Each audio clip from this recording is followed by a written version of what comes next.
His evidence, third evidence session is the inquiry into leasehold reform.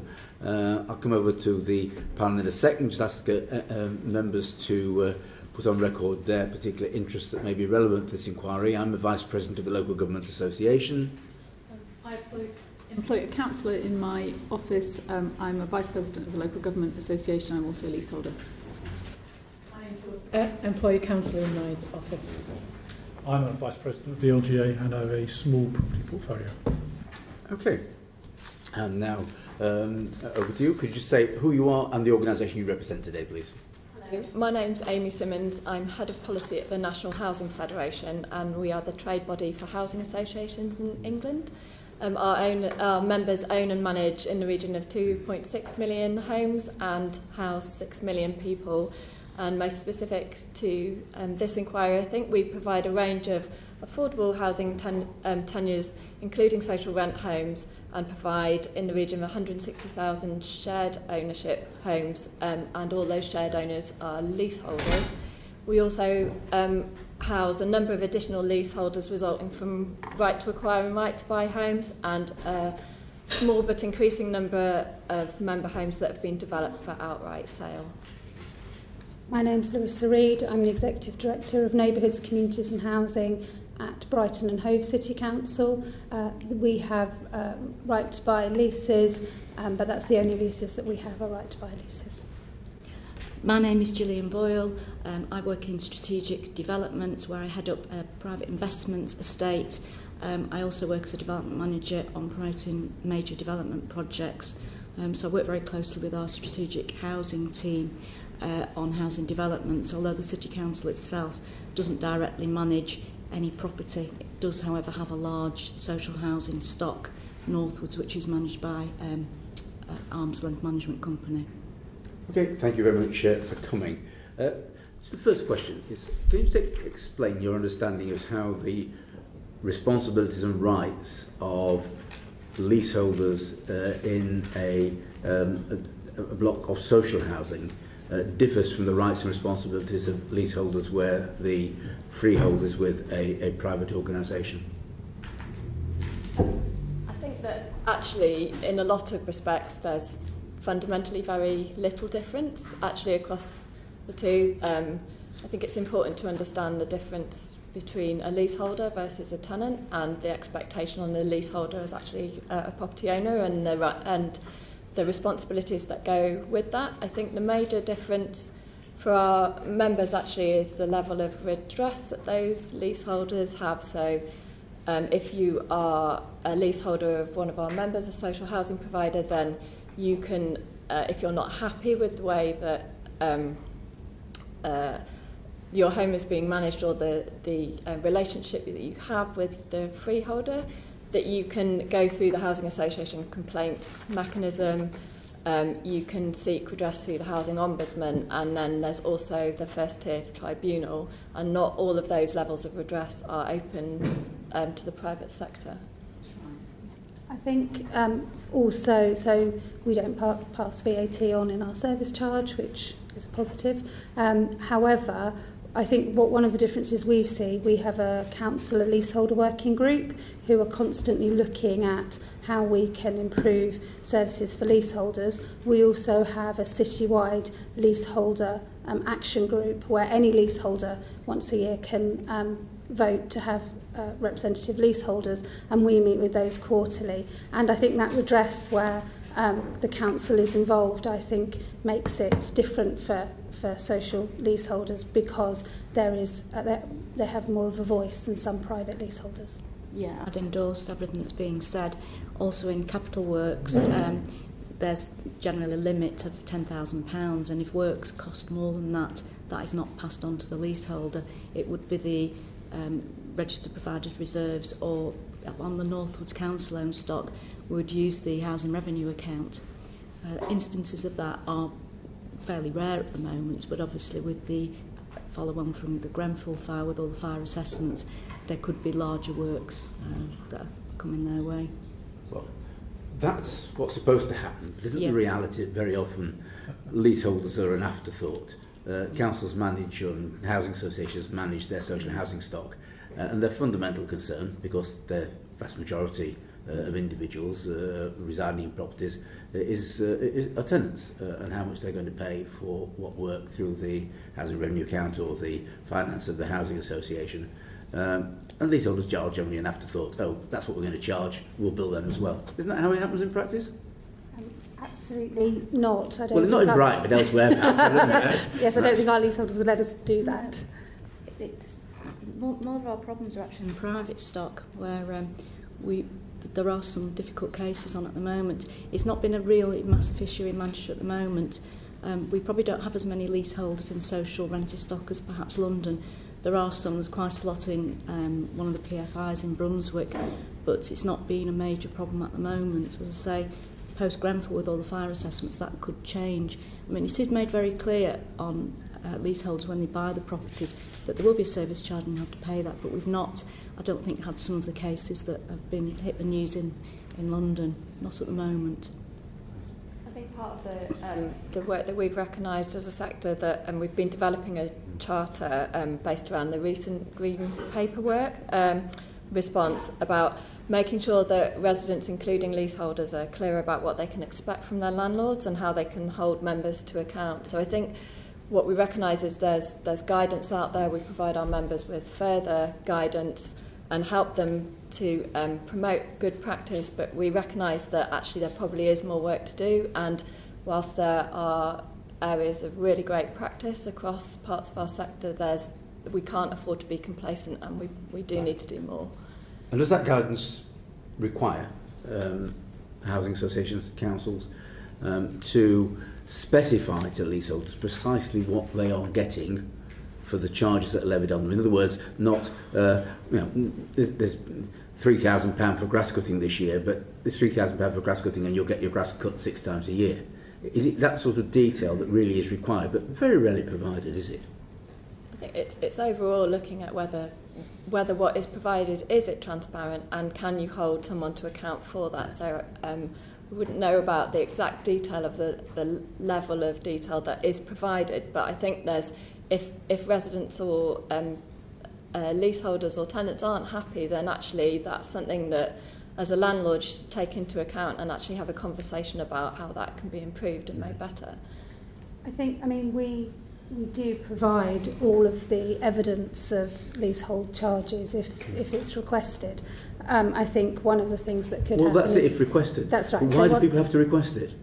So what we can do, and what we have been looking at how we can improve, and one of the improvements can be to make sure that both for our tenants and for our leaseholders we're very clear about what all the service charge covers. Is it 6 times a year cost? Is it whatever that is? And we send that out previously to, and we don't do that at the moment, but that's certainly something that we could do.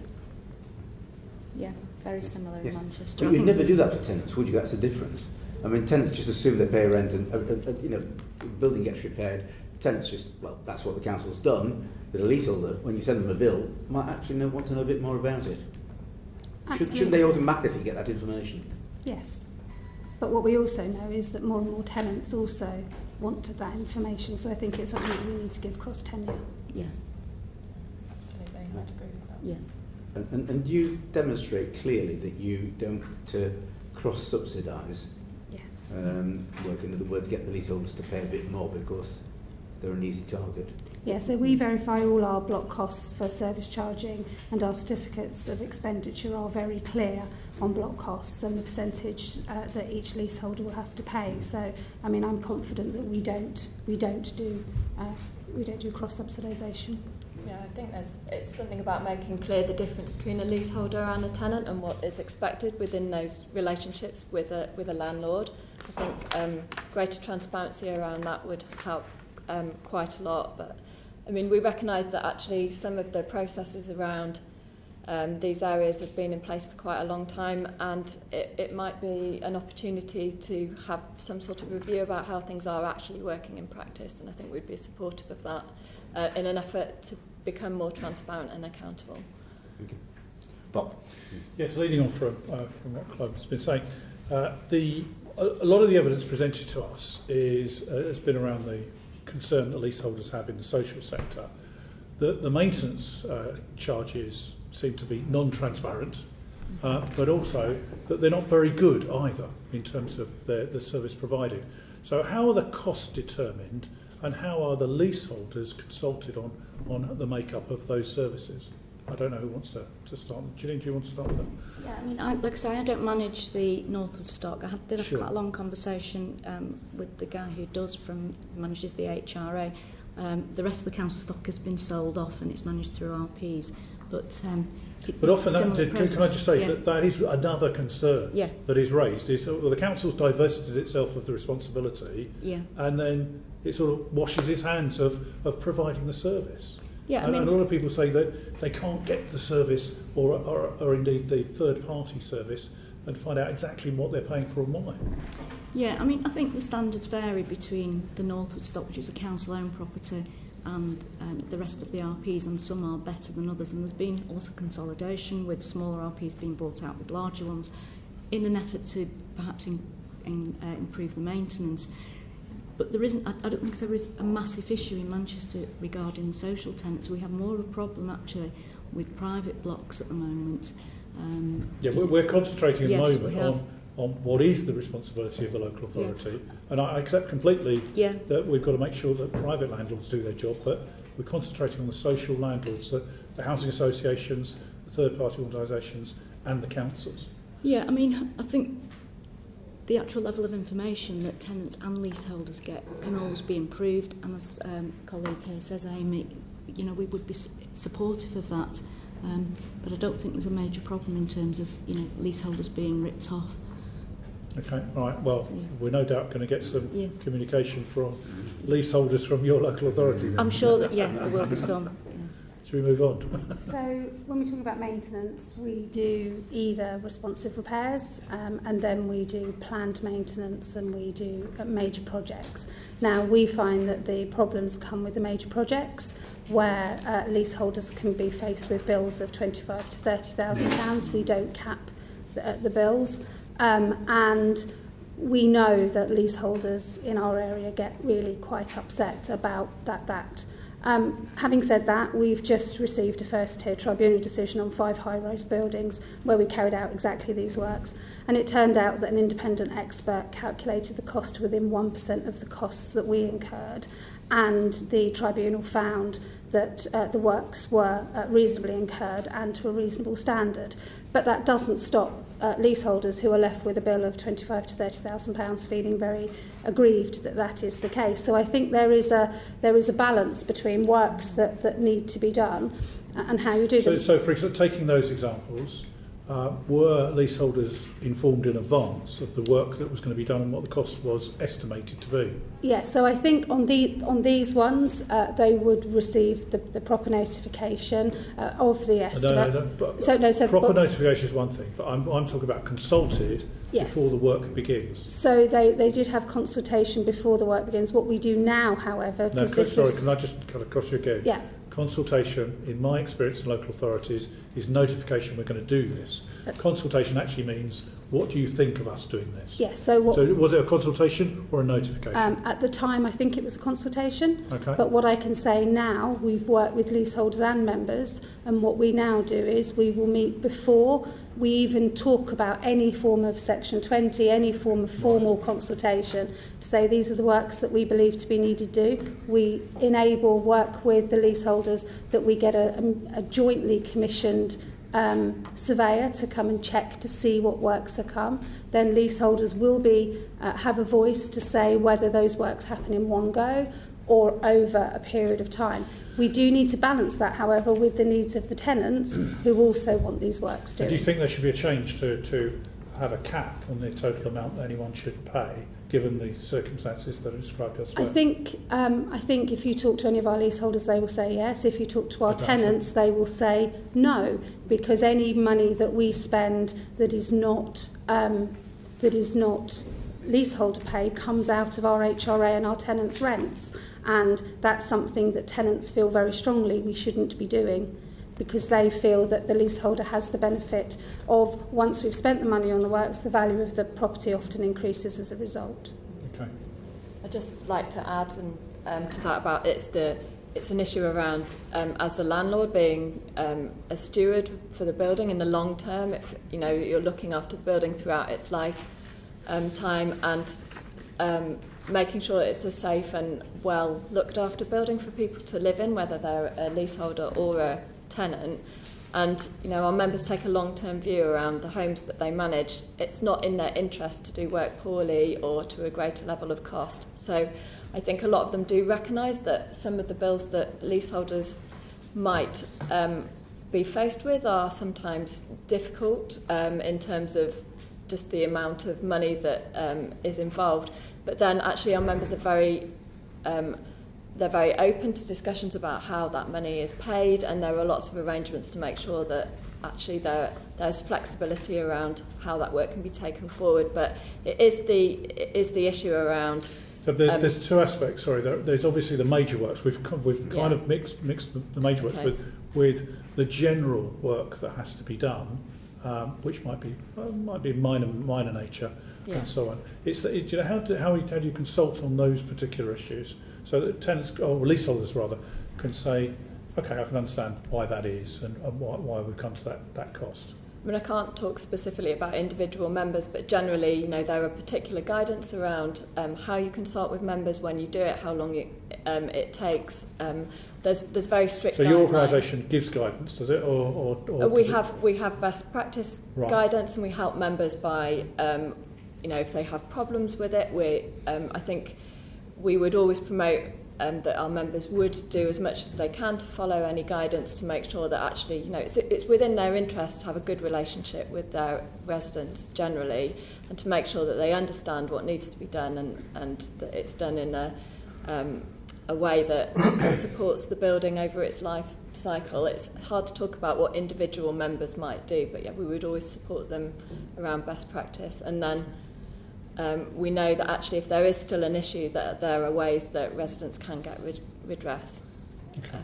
Can I come back to Larissa on one or two specific issues? One is that some leaseholders have been sent bills of between £37,000 and £100,000. How can you justify those bills? Okay, and do you give people time to pay? What arrangements do you make? So the only estimated bill that was ever sent out that was close to £100,000 was sent out in error, and a week later the proper bill was sent out. Our bills are, the highest bills are around £37,000.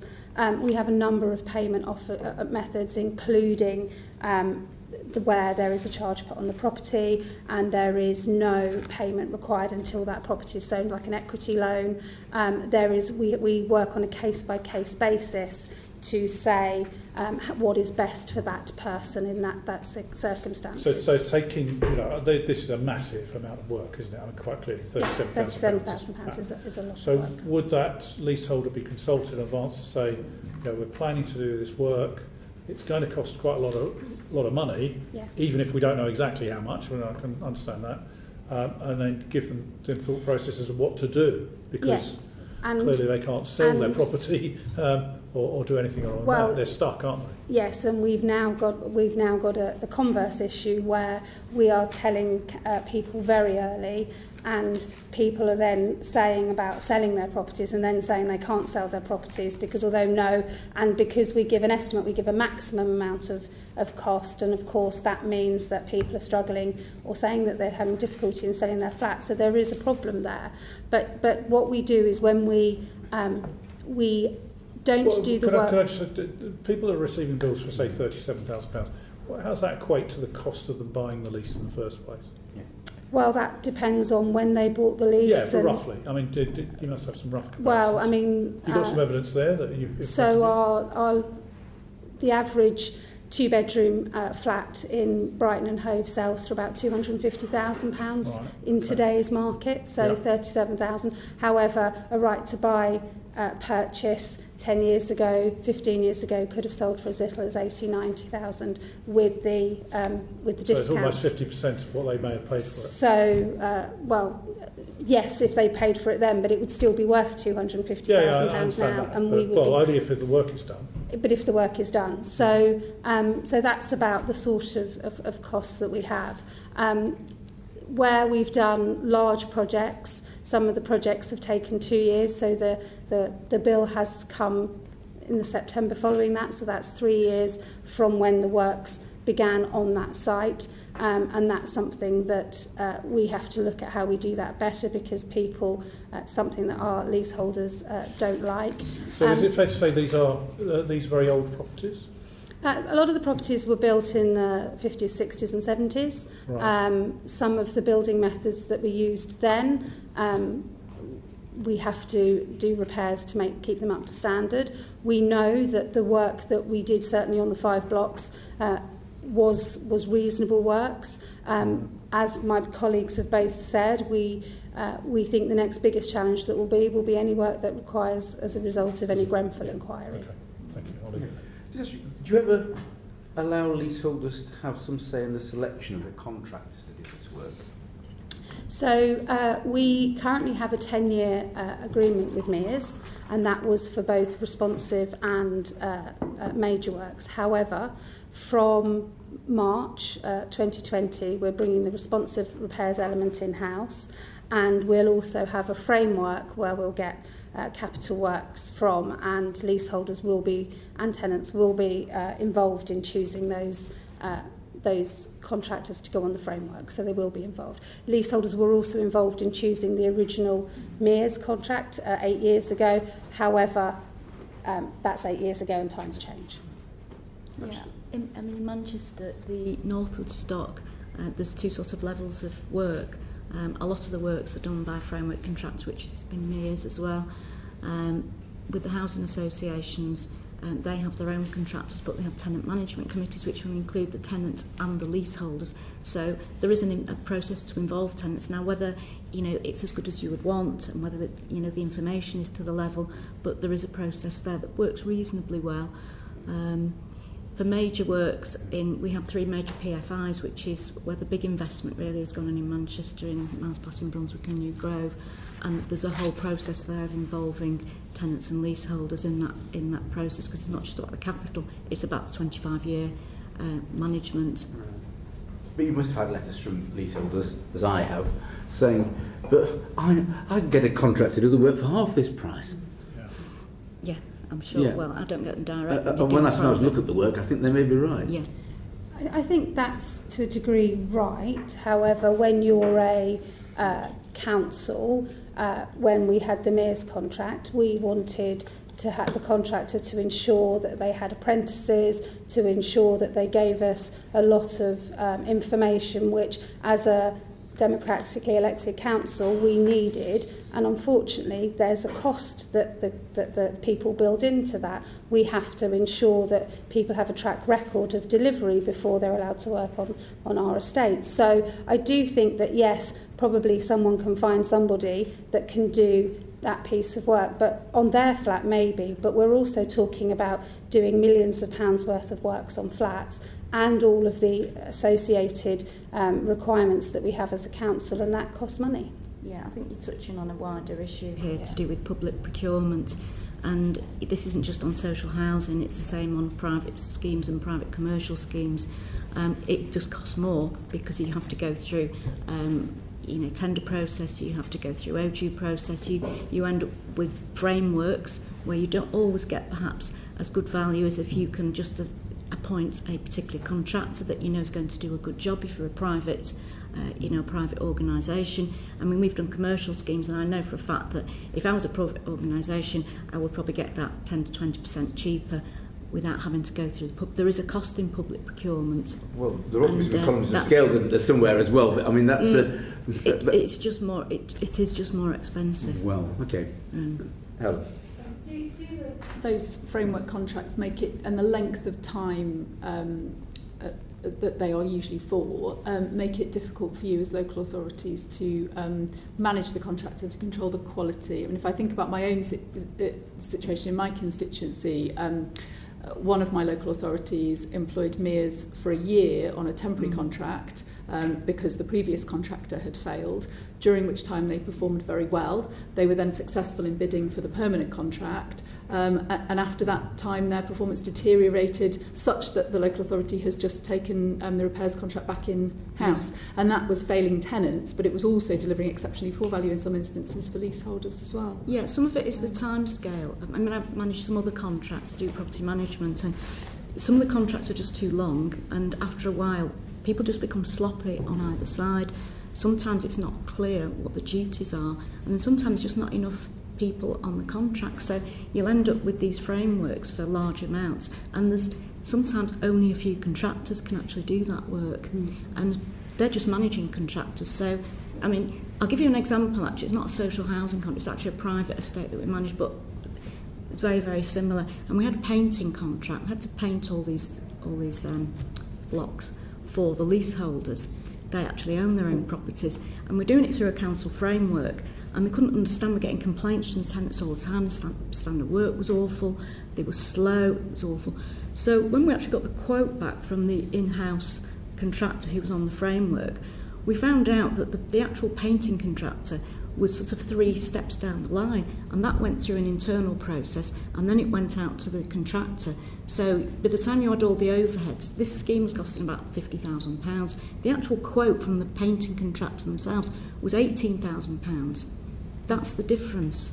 So there's a number of reasons why, you know, it's not always the best value. There needs to be a way of getting sometimes smaller contractors in, you know, because what you're doing with these contracts, they tend to be managing contractors, and all the work are done by subcontractors, and so everyone is taking their cut, and that's the problem.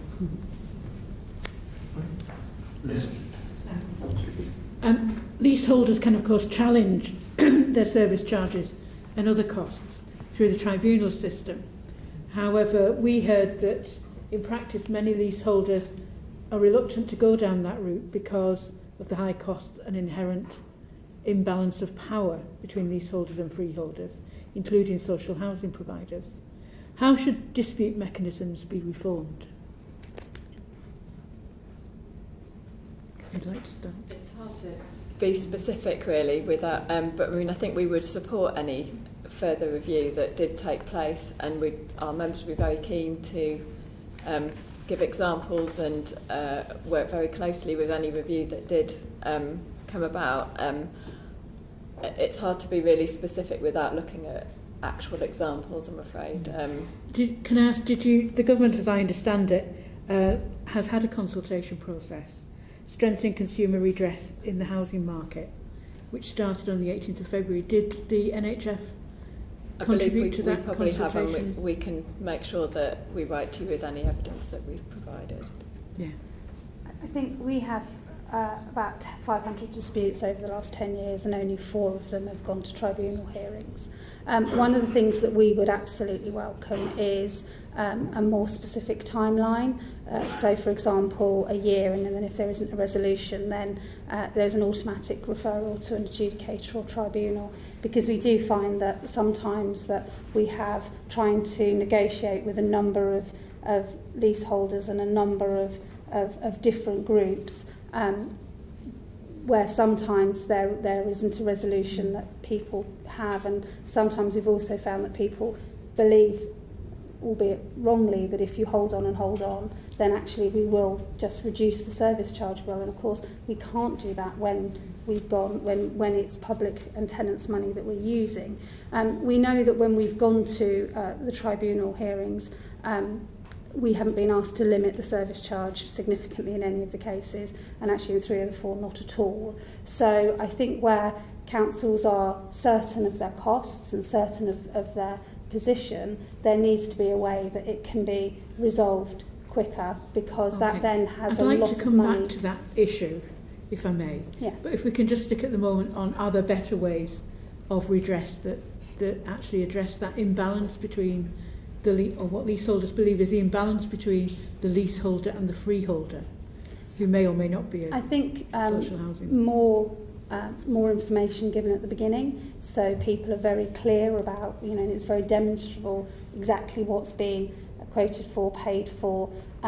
One of the things we're doing is having more clerk of works and actually working with from the new arrangements working with leaseholders, so they're picking up any issues throughout the work, and that's something that our leaseholder action group asked for when we did the work around our new arrangements. So I think the more information you can give at the beginning, so then when you get to the point of giving a bill, then people are very clear about what that bill's there for. Yeah, Ms Boyle, is there anything? Yeah, I mean, I don't manage social housing estates, but obviously I do speak to colleagues, and it's very similar issues that we face with our private estates as well. And my view is I think you have to involve people from the outset. The more they are involved in the process, the less they are likely to be disgruntled with the final result. So if they're very clear about the cost of the work, the range of the work in the first place, do you want this work to take place? I've got a problem at the moment on some of the social housing blocks with the installation of sprinklers, and some of the tenants don't want this, because I know from speaking to housing colleagues, because the cost is too much for leaseholders or the disruption is too great for tenants. But they've been involved in that process. So the first thing I think is to involve them in the process so that they are aware. So when there is a problem, they are part of the process. People are more likely to complain if they feel that something is being done to them rather than being part of that process. Yeah. And then communication. I mean, I've been involved in disputes that nearly ended up in the Ombudsman. And really it's because there was just a lack of communication at the outset. And people get into fixed positions then, and then you think, we've got to try and diffuse this. So I just want to come back to this question of the imbalance of power. Yeah. Because if you're one person in a block of flats, having to pay quite a large amount, as the chair was asking about, the initial price you paid, the cost of repairs might be a very significant amount in relation to that. I think 50% we heard in the example given. So do you think there's anything that can be done to address that essential imbalance, not just for social housing, but for all leaseholders working with freeholders? I think it's them having more transparency about the information on the service charge or the cost of the works. I think the whole process has to be made easier for individuals. If it is it's always harder if it's an individual than being part of a group to be able to question. Because I think sometimes, yes, there is a balance of power, and that's the same in lots of different areas of the public sector. But that's quite a big chunk, isn't it? If you're asking me to pay 50% of the value of my flat for repairs, which you consider essential, and in an ideal world they might consider essential, then that's a big chunk. How are we going to tackle that problem? If I don't have 50,000 in the bank, how am I going to pay that money? And whether or not you've consulted me really doesn't make a lot of difference to my bank balance. But I think firstly, I think we've conflated two figures. The amount, £37,000, somebody may have bought their property 10 years ago. It's not what it's worth now, and that's now's money. Today's money is when we're doing that. So it isn't 50%. But I think we also have to think about when other people buy social housing, right to buy, and they might have new windows put in or a new front door, and they have to pay. And if we're not charging, and I understand they don't have to do it in the way that leaseholders have to do it, but there is a benefit to leaseholders when they have new windows, either in reduced heating bills, and the thing about the tribunal is the tribunal does level the balance of power, because the tribunal often, and in most cases, will be very harsh to the council and very welcoming and helpful to leaseholder groups. So therefore, and we just know that from the cases that we've taken, the work that we have done has been seen to be reasonable. So I think there is an issue with when you talk about a balance of power, is that it's also about balance of responsibility. And if we don't do the work, we then are open to disrepair claims. So we need to do the work, we need to consult with tenants, but ultimately that work needs to be paid for. And it's either the tenants pay for it or the leaseholders pay for it. There isn't another alternative. It's sounding as if you feel, from your perspective, that you're quite happy with how things are working out. at the moment. Is that right? No, we'd like more certainty about an independent process that can happen, where it could be a mediation process before first level tribunal, or a time scale by which, because we have some leaseholders that go through and through and through this and can't really see an end and don't know what's going to happen, and we really would like to stop that. We'd like to have something clearer so leaseholders and the council know we're in dispute, this is the stages and this is the timeline for those stages. Can I ask all three of you whether you actually took part in the consultation process Yes. that the government set up? Yeah. Yes. Yeah. Okay. And were there any headline points that you'd like to tell the committee about that were made in that consultation? I think, Ms Reid, you've probably answered this. Bit, yeah. Yeah, I mean, I was looking at it more from the private side, freehold houses, sales, and the cap on leaseholds, and looking at common areas, and made quite a lot of comments on that on behalf of the City Council. And you're going to let us know? Yeah, we will, but we were broadly supportive of the work the government's done to date and the exemptions that have been agreed. Okay, Ms Reid, if I can ask you specifically. So leaseholders from Brighton told us that the council has stated publicly on more than one occasion that when Brighton and Hove County is taken to first tier tribunal by leaseholders, you always win. Do you think that's a sign of a healthy system, that the freeholder always wins? I think it's the fact that the other part of that is we've had over 500 disputes and only and 90% of them have been resolved at first and second stage. I think the fact that we've only taken 4 to tribunal means that we only do it as an absolutely last resort and when we've exhausted everything else. So I think it is healthy. If we'd taken 500 to tribunal, I think that would be something very, very different. But we only take it as an absolute last resort, and we take it because we need a resolution, and the leaseholders need a resolution. So I think the healthiness of it is the 500, that the 90% of the 500 disputes have gone without going to tribunal. Okay, thank you. Thank you, Chair. Let's explore the non-adoption of common areas. Lots of leaseholders have told us within the committee that they are charged uncapped estate management fees on their new build properties. And indeed, during the second evidence session that we had, one of the developers, Boyle, told the committee, and I quote, "Local authorities are less willing to adopt public areas, roads, sewers, street lamps. They do not want the obligation and the costs that go with it. And often, we have to go on and create a residence management company to manage that issue." It's good that we've got Ms Simmons here from the National Housing Federation today, because they have said, and I quote, "Some local authorities are showing increasing reluctance to adopt common parts of new developments.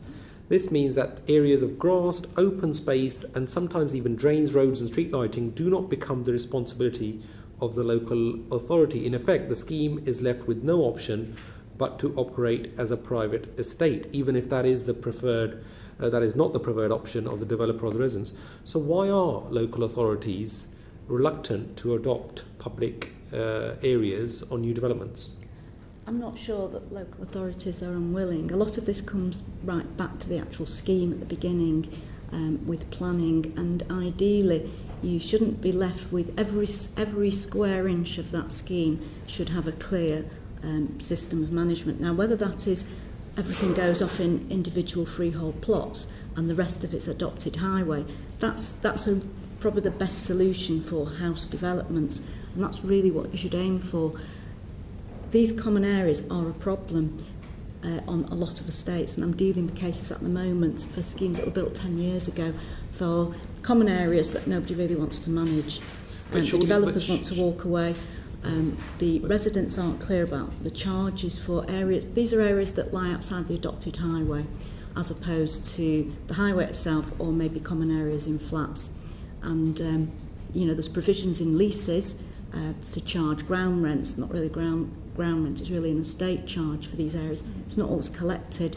The developers want to walk away, and at the moment I'm negotiating with a registered provider to take on that head lease to manage those areas, but ideally you're better off not in that situation in the first place. But surely shouldn't that be negotiated by the local authority at the outset? At the outset? Absolutely. It's bad planning decisions, to be honest with you, in a lot of places. But then there's nobody else making the planning decisions apart from the local authority. Absolutely. What the scheme should be, and certainly, when I'm looking at a scheme, because I'm directly involved in development, I would never want to be in a position where I had pieces of land that I didn't know what was going to happen to it. And on a housing estate, ideally, it should be freehold sales, unless you've got some sort of shared ownership, in which case you may need a leasehold situation. That would normally be managed by an RP, who are actually set up to manage areas. But some of these are private estates. The local authorities developed it.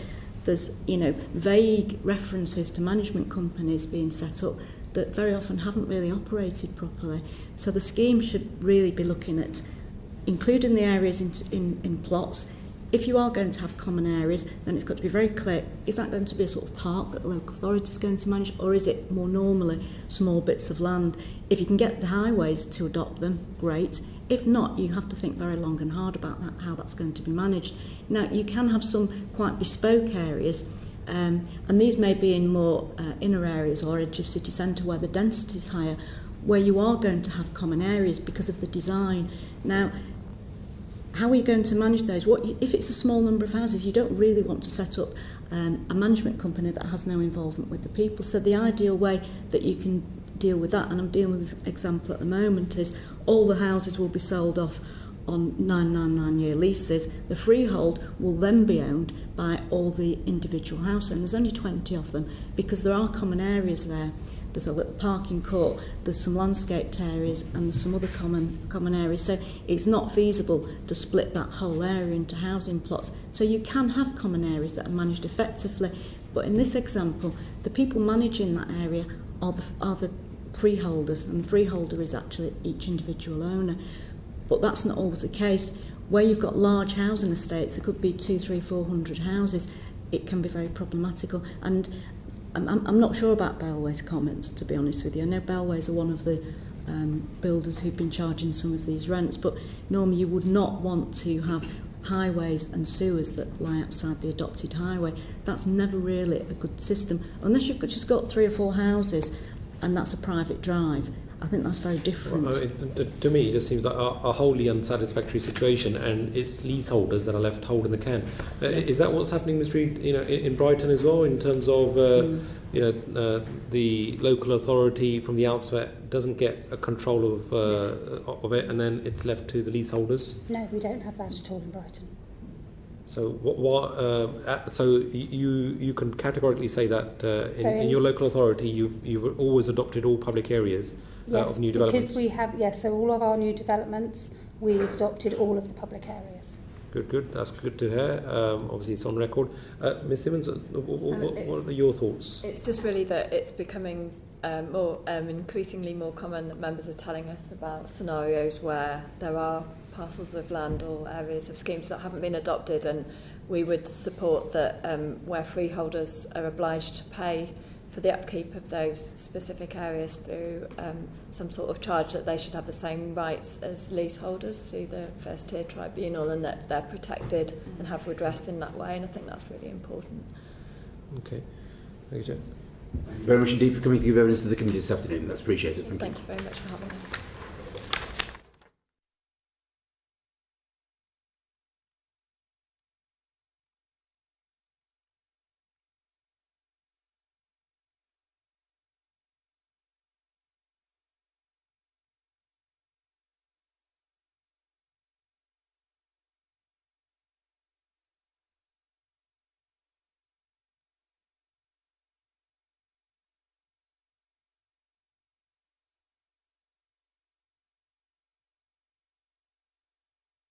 Thank you very much for coming this afternoon to give evidence to the committee. Could you just say your name and the organisation you're representing today? Good afternoon, Chair and the rest of the committee. My name is Anthony Essien. I'm the Chief Executive of the Leasehold Advisory Service, commonly referred to as LEASE. We are sponsored by English and Welsh governments to provide advice to leaseholders and park homeowners in England and Wales. Right, thank you very much for coming. Teresa. Hello, Anthony. Good afternoon. What are the main inquiries that arise for leaseholders who call your service for advice? Are there particular inquiries that are more common than others, or is it? Well, I can give you the headlines, Ms. Pearce. It tends to be around service charges and management in the main. There is a substantial bulk also around lease extension as well. But it's been consistent over a number of years that it's around service charges, which is a management issue, obviously, for residential SEs. Service charges around the country can be substantial. You've just heard quite a lot of information about that.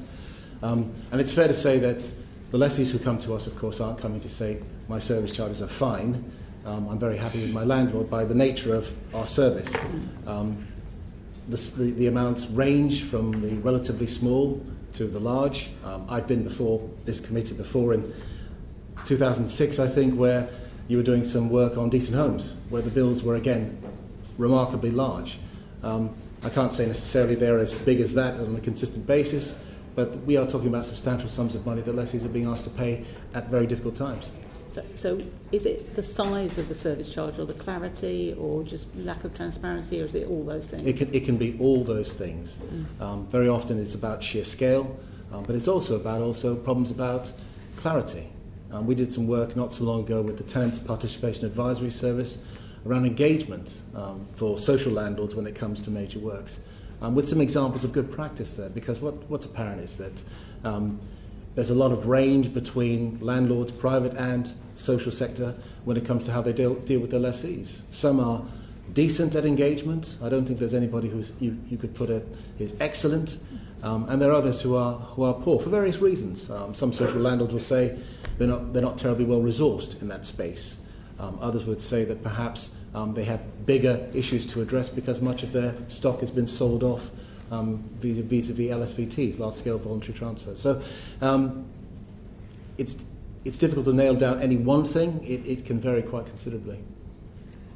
We've heard different points of view from leasehold campaigners, developers, freeholders, as to the scale of the problem on onerous ground rents. In your experience, what would you say is an onerous ground rent, and how many people do you think are actually affected by that? I'd say an onerous ground rent would be anything above 0.1% perhaps of the value of the property. The Royal Institution of Chartered Surveyors in about 2009 did some work around relativity, but in that work they identified the effect of onerous rents in terms of their adverse effect on relativity. And they came up with a figure which I think was at the top end of about 0.25% of the value of the property. Our sense is 0.1% reflects perhaps capital growth since then, London in particular, where I think last bit of information I've seen, average property value is approaching £500,000.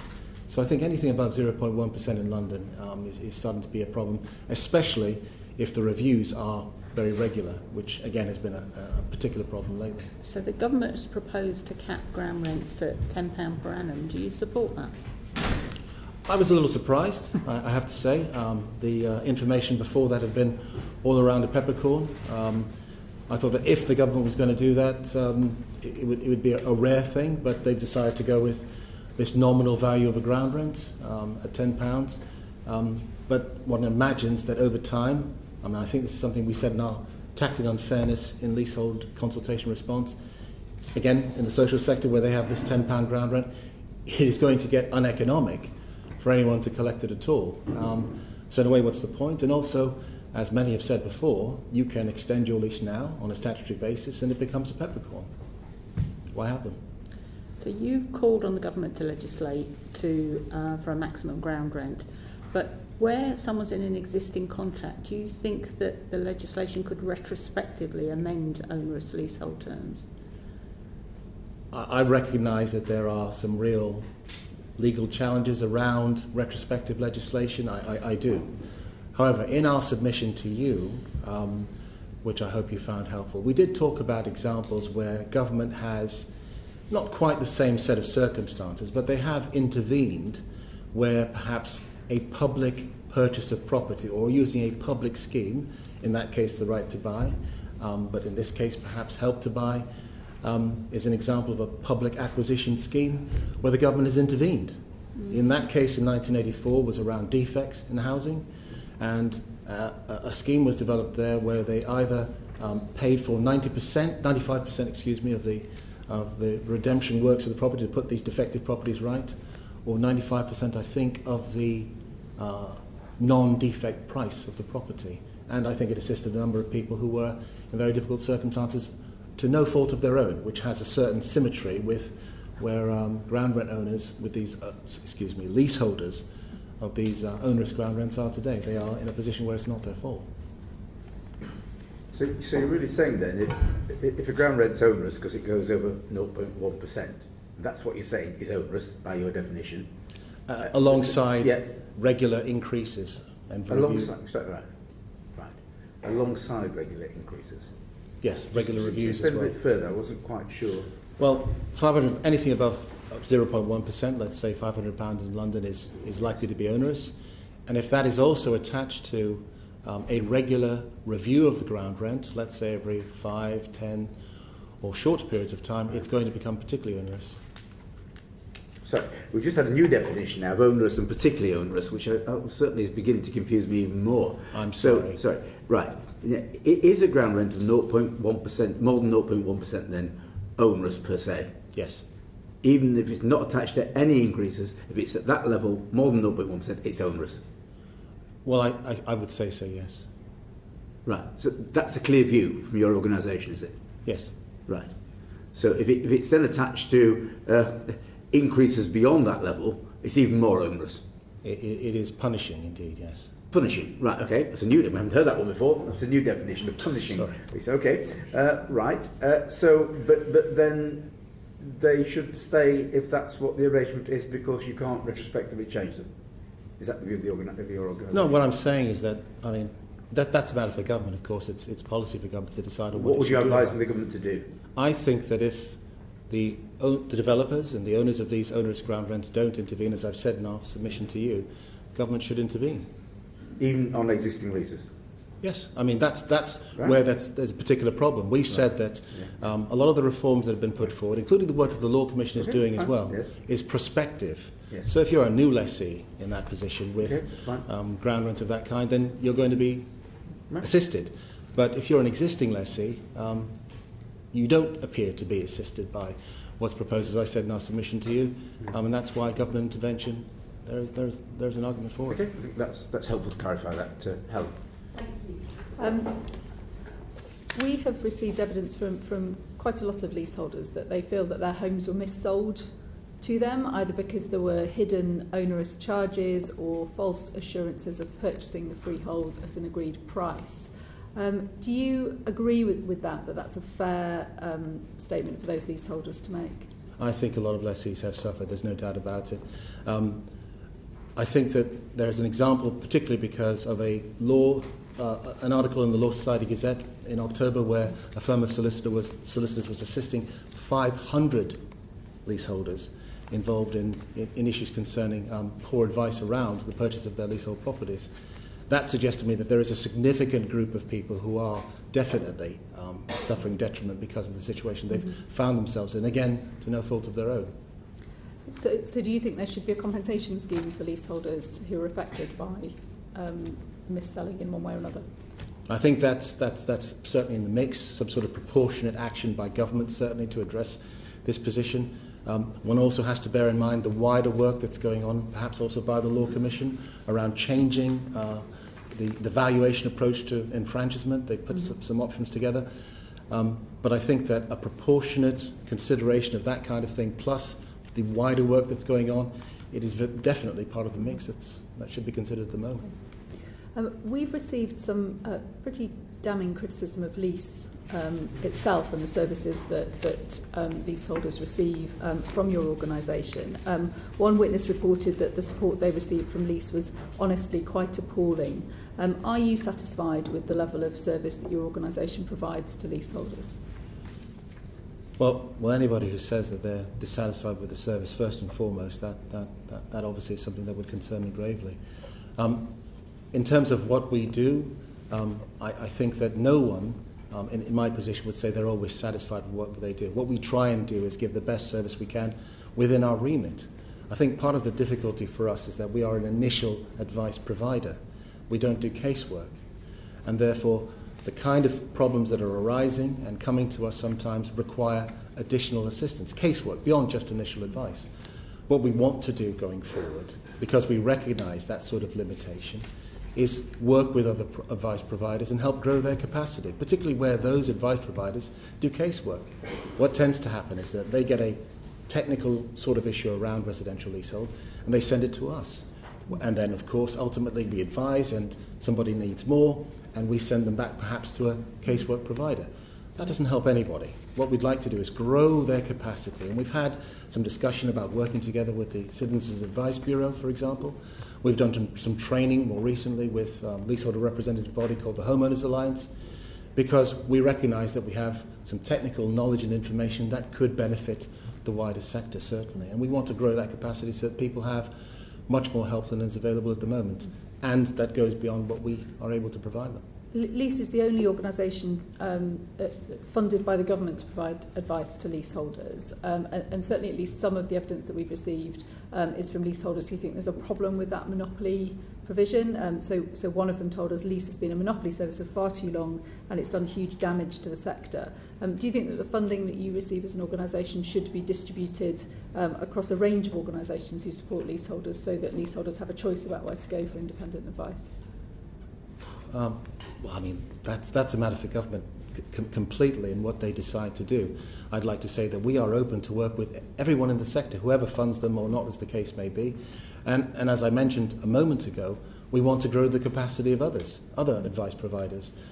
Whether they are funded by government or not, we want to help them, to help leaseholders. We are pushing, I hope, in the same direction to be progressive about reform and to help people's lives, etc. We don't want to sit back and see people suffering in that way. We've had a robust meeting with the all-party parliamentary group and the Leasehold Knowledge Partnership where they expressed their views about what we're doing, and we know that. And I want to meet with them again on a regular basis so that we can progress our relationship with them and look at how we can improve things for leaseholders. Katie Kendrick, who you may have had evidence from the National Leasehold Campaign, was kind enough at the last APPG meeting to say she was willing to meet with me in the new year to again discuss the service, reform, and what LEASE can do to help people. So we want to help leaseholders first and foremost, but of course we want to do that through other providers too if necessary. But ultimately, who funds services is a matter for government. It's just not something that I have any control over. In relation to your governance, there are no leaseholders or representatives of leaseholders on your board. Why is that the case? Those are public appointments that are certainly outside of my control or my actual board members. All I would say is that I'm more than happy and have always been happy to work with any board member that we have. And I think that whether there are board members who are lessees on our board or not going forward following a public appointments process, I think that meeting with the APPG on a regular basis, LKP on a regular basis, I've written to the APPG recently asking for another meeting and giving them some dates, and other advice providers will help me feed back the views of leaseholders to our board to make sure that we're bearing them in mind if that is the concern when we provide our services. Some witnesses have also argued that LEASE was very slow to raise concerns with the government around onerous ground rents when that issue came to light, and other unfair leasehold terms, and that it was other campaigning organisations did the most to bring that to public attention and to support leaseholders who were experiencing those issues. When did LEASE first raise these concerns with the government? About onerous ground rents and other issues? I think certainly after it's been done by LKP and other bodies, certainly. I think our focus has been on the provision of advice, and we recognise that we could do more with our data. And again, looking ahead, and something we touched on briefly with meetings with the APPG, is to use that data and publish it to the sector, to inform government, the wider sector about trends and anomalies going forward. We have a lot of data. It's a matter of organising it and publishing it to assist the wider public. That's something that we have tended not to do in the past, but data is something that can benefit people when made very transparent. We want to do that. Thank you. Yeah, thank you. In terms of LEASE, you've definitely had very mixed reviews in terms of the evidence that we've received in terms of your performance. And I can give you just another one of the quotes in addition to what Helen has just said, is that there's a huge credibility problem with lease among leaseholders, with a feeling that lease were in effect working against them. So what do you think is going wrong, and how can you help to address that? Well, that's very concerning indeed. I think in part, if we look at our recent past, and even the way our framework document is framed at the moment, until February 2017, our role was to advise everybody in the sector. That's lessees, landlords, and tenants, more particularly as the framework document describes them. And that's what we did, because that's the task we had. Since that time, we have not done that. Our focus is on leaseholders, and I should also add, park homeowners since then. And we've removed the commercial services that we provided at that time. I should add that we were doing commercial work, being funded by professionals to fund free advice services. That is at an end. Our focus is now on leaseholders completely. And what we hope to do is some of the things I've discussed, building the capacity of others, and work with other advice providers as well. Okay, well, I mean, I can give you something else from the National Leasehold campaign, and there was one instance where, not one instance, but actually several written submissions highlighting where you, your good selves, had actually held past conferences hosted for freeholders, which included, I quote, which included seminars on how to draft leases to maximise the income for freeholders. Now that is in direct opposition, contrary to what lease should all be about, for the interests in particular of leaseholders. How would you counter that? We've had a number of conferences since 2003, I think, the first one being around Commonhold, and certainly promoting that and making sure it works. When it comes to, I think, the particular example that you're highlighting there, that is very regrettable indeed, that a speaker at our event would say something like that. I don't think it reflects in any way the nature of our service and what we're trying to achieve for leaseholders. But we had conferences where we are trying to inform, advise, and we thought, and consistently felt, provide examples of improvement for the sector. We've had speakers that aren't just from the landlord side of the table, as it were. We've been fortunate to have Sir Peter Bottomley speak at our conference a couple of times. We've had one of the trustees from the Leasehold Knowledge Partnership, Professor James Driscoll, speak at our conference on a number of occasions. The Federation of Private Residence Associations, their chairman has been at our conference, amongst others. A remarkable leaseholder campaigner, Nigel Wilkins, has spoken at our conference in the past as well. So that those who are there from the professional, landlord, etc. side have seen in the past views and heard views from other people as well. It's an important part of the exercise we've done in the past. But looking forward now, what we want to do and focus on, like this committee and a lot of the progressive people in the sector, is improve things, definitely. We've tried to promote some of the Law Commission's recent London events when it comes to their very large consultation exercise. And those events have been very well attended. And there's been some remarkable comments that have been made that the Law Commission, I think, were very appreciative of. Our colleagues have received something like 30 or more WOW awards during the course of the year. We had a recent colleague who won a Customer Commitment Award at what they call the WOW Awards, which is something that the public comments on our service. Almost 2,000 customer surveys have come back to us where the results are encouraging in terms of those surveys. So I think that we have work to do, definitely, to re-establish that trust, because we live and die on the public believing in what we're trying to do. And I hope that, as I've said, working with the APPG, looking to work with LKP, the National Leasehold Campaign and other bodies helps to build that. But we realise we've got things to do, certainly, and we're going to keep trying. We're certainly not perfect. Okay. Do you think your role's changed then from being a recipient of complaints to a champion for change? I think that there's no doubt about it, that the environment can't support an advice service that just advises technically. We have to do more. We have to get our data out there, help provide it, spot anomalies, etc., as well as indeed be there for leaseholders and be their champion. Right. Have you brought in new staff to do that? We don't have new staff to do that, certainly no. Right. How are you going to change then?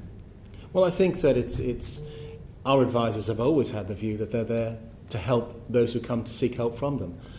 The number of outreach sessions they do, the number of inquiries they do, over 18,000. You just said you need to change as an organisation, so that's not doing the same thing, that's changing what you do.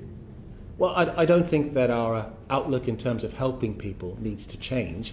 I think that perhaps how we do it, there are different things that we can do. For example, the publication of information around the anomalies and trends that we see in terms of data. That's one of the things that we could do differently in terms of change. But our core group of advisors have always been there to help people as best they can.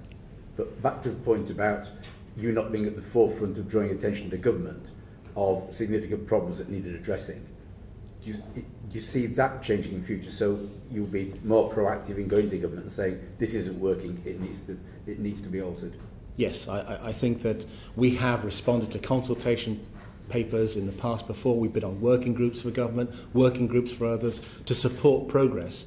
But again, perhaps we need to look at exactly how we put across to government change that the sector needs. And again, I don't want to barrack you with this point about data, but for us, a lot of that comes from an evidence base that we have going forward to point these things out and be very public about it. And as far as you're concerned now, your only role is to be on the side of leaseholders. Yeah, there's no commercial work. We are here to help leaseholders and park homeowners.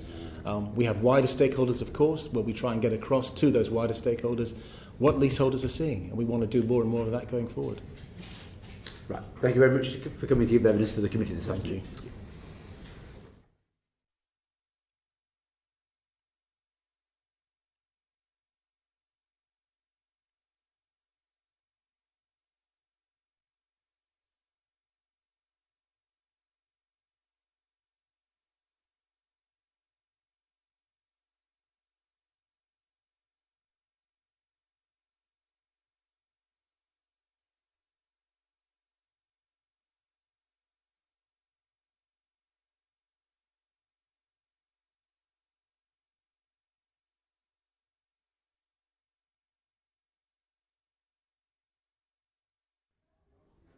Good afternoon. Thank you for coming to give evidence to the committee this afternoon. Could I just ask for your names and the organisation you represent, please? Jonathan Smithers on behalf of the Law Society of England and Wales. I'm Beth Rudolf from the Conveyancing Association. We're a trade association with about 75 members who do about 30% of all transactions in England and Wales, and we're set up to improve the home moving process for the consumer. Liz. So we know that developers incentivise leaseholders to use their preferred conveyancing solicitors through offers of discounts or gifts or carpets or lawns.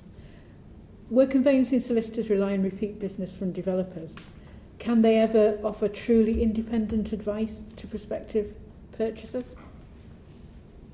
Who would like to go first? The regulations for conveyancers are very clear that you cannot accept referrals from any introducer if they would impact your independence or create a conflict of interest. So any conveyancer who is taking on work has to review how much work they're taking, how much of a percentage of their own caseload that takes up, so that they're not in a position where their independence is impacted.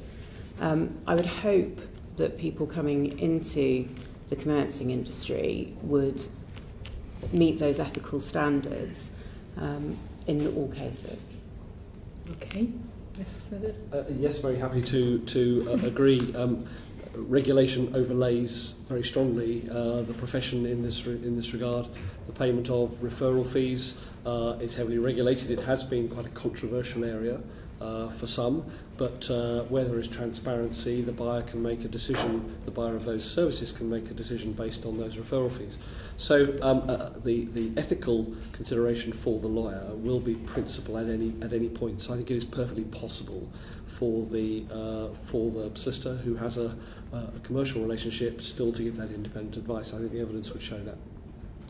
Okay, well, the evidence that we've had from some leaseholders, and we're talking mainly houses now, have referred to gaps in information given to them about leasehold terms, or being pushed towards particular solicitors to complete quickly. We had a number of people gave evidence both in writing at our round table and in one of our evidence sessions that said, actually, we feel that we lost out because of that link between the company, the developer, and the solicitors. So what would you say to those people who have raised those concerns with us, and there are plenty of them? I think that's very concerning. You would want anybody going to a conveyancer to receive independent advice. I think the big problem here is that sometimes the advice gets lost in everything else that's going on, and there are some real concerns about those timescales placed upon buyers from developers to exchange contracts in a very short period of time. I'm glad you raised the point, because it makes the fact that I've had to carry this lot all the way down from Herefordshire makes sense.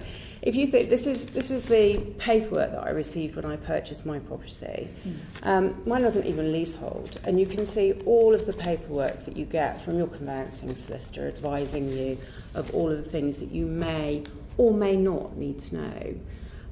The problem is that by the time a buyer gets this, with 14 days to exchange contracts or lose their deposit or lose their incentives, they're not really in a position to absorb any of this. The time that they should have been told was the point at which they viewed the property, and the Consumer Protection from Unfair Trading Regulation states that anybody marketing the property has to reveal anything that would materially affect a buyer's decision-making process.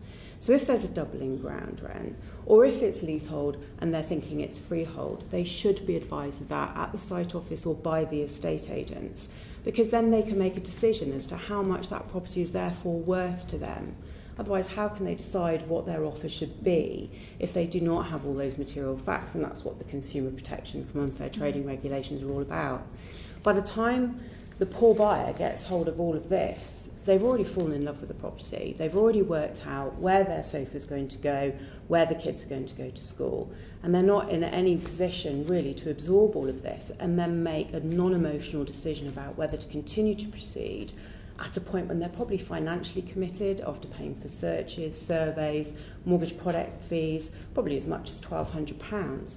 Their decision is about whether they lose that £1,200 or pull out from the house that they want to buy, that's in the place that they want to buy, and may well be the only type of property that is available to them if they're looking for help to buy schemes. Then would they prefer to give that up or take on perhaps a doubling ground rent, which might be £1,000 in 40 years' time when they don't intend to live there anyway? So unless they have this information before they view the property, how can they make a decision anyway? Well, again, to add to that, I agree with everything that Beth says.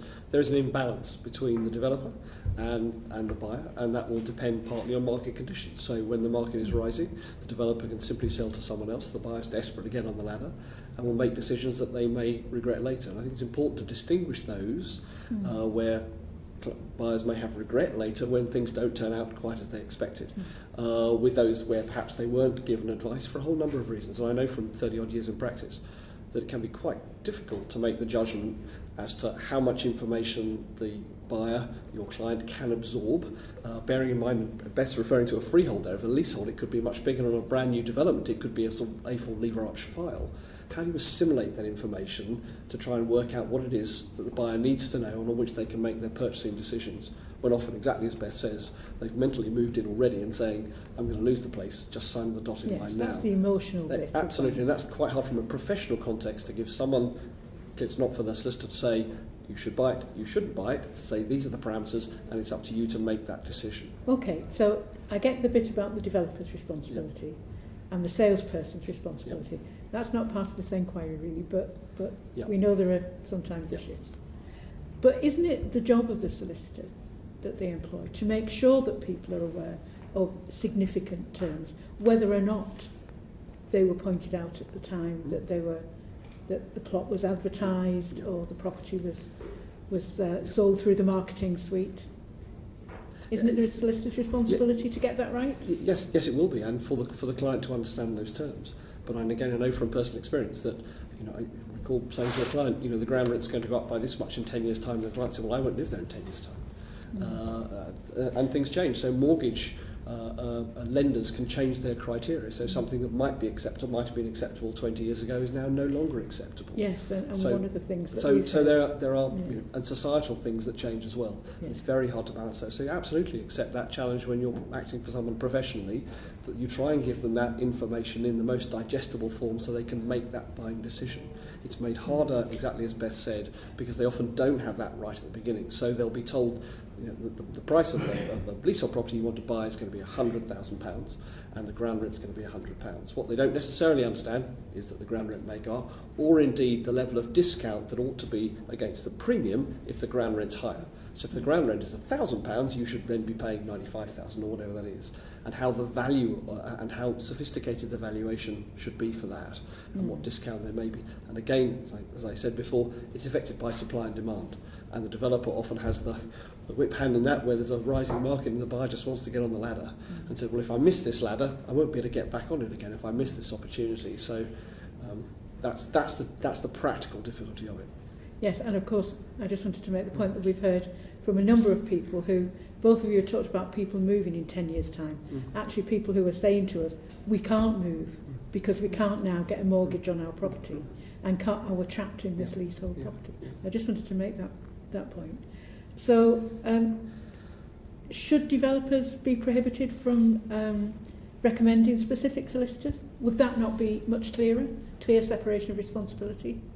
I think that's problematic. I suspect we would strongly agree. I think it's problematic. If you get a new development and you're acting for a client in a new development, you may get, as I say, a mass amount of information to digest that. If it's a large development, the site may have been made up of 5, 10, 15, 20 different titles, all of which you've got to look through, the road agreements, the planning agreements and so on. Familiarise yourself with that. If you're doing that, everyone's doing that again and again, you're reinventing the wheel. So it's very helpful for a buyer to have a firm, independent firm, and it may be a panel, and one of a panel that developers recommend, who've had the time to go all through that, so they don't have to keep on doing it every time. So it can be for the buyer's real advantage. The buyer's solicitor will also have dealt with the developer's solicitors or in-house legal department or marketing people, and will know what the touch points are. They'll know how the developer's progressing and what the developer will and won't negotiate, and can advise the client better. I think the important thing is that the buyer has the ability to have independence of choice. So the developer doesn't say, I will only accept your offer if you go with this conveyancer. For me, that's the important thing. So the buyer has real choice if they want it. But there are, as I say, can be significant advantages otherwise. Yeah. So how can it be that so many people are telling us they weren't aware of the conditions, they weren't aware of the leasehold? How is that? It's not one or two cases. Well, it's hard to extrapolate. You hear some complaints. There are 1.2 million purchases last year, I think, and of that there are a certain number. Now, some of those will be freehold, some will be leasehold. So it's hard to extrapolate the number of complaints you get as opposed to the total number that there are. Clearly, one complaint is one too many. But I again have come personally across cases of buyers' regret later. When people do regret, they get trapped in a property for all sorts of reasons. That might be negative equity. I recall myself in 1991 being trapped in a property for a while because of negative equity because the economy crashed. So there can be lots of reasons why buyers wish they hadn't done something later on. But having all that information in the best and most transparent method available is really what the conveyancer will be aiming towards. Ms Rudolf, I don't think I asked you about the whether there should be a ban on recommending specific solicitors. I think where, as Jonathan describes, where you have the opportunity to review the paperwork first, to ask questions and deal with any additional inquiries, it can be extremely helpful. Clearly, what you're describing are situations where the balance of power has shifted and people have been almost forced to use that conveyancer. That can't be right. And certainly it's not supposed to happen. There are regulations that say that people should not be told you can only put this offer forward if you use our conveyancer. There shouldn't be a position where somebody's independence is impacted or where there may be a conflict of interest. I did a review, knowing that I was coming today. I asked the Guild of Professional Estate Agents just to ask their council members what they thought about bans. And actually, only sort of 1 out of 6 of the responses that I had felt that there should be bans. But they were more concerned about referral fees, not just about them being paid, but being big if it was an unreasonable referral fee. So they felt that a referral fee was okay if there was a control in there and it was transparent, but I think they'd certainly heard of ones that were unreasonable and felt that might twist the independence. I only raise this because I know that you're not having any estate agents or indeed lenders to give evidence, and I wonder if that might be something you want to look at around this point and understanding how it works.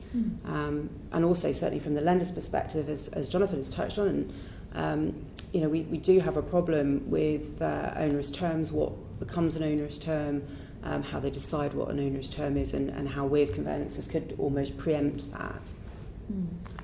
Could I just add on to that in terms of cost of conveyancing? The consumer lobby has successfully over many years now, and because of competition in the profession, driven the cost of conveyancing fees down quite significantly, and certainly as against inflation over the years. And of course, acting for a client has a cost. The time you spend in looking at the documentation has a cost. So if there were no such arrangements, the cost of conveyancing would undoubtedly go up because each firm would have to redo all that work each time. So there's actually a real cost benefit to the consumer in doing that, quite apart from the referral fees that might be paid, which is perhaps a slightly separate issue. But on the question of referral fees, is it ethical, never mind reasonable or whatever, for solicitors, for referral fees to be paid by solicitors to developers for getting the repeat business? Isn't that questionable? It's a balance, isn't it? So that if those referral fees are transparent and explain to the buyer that they're paid and they understand there is a commercial arrangement between a conveyancer and a developer, that's one thing.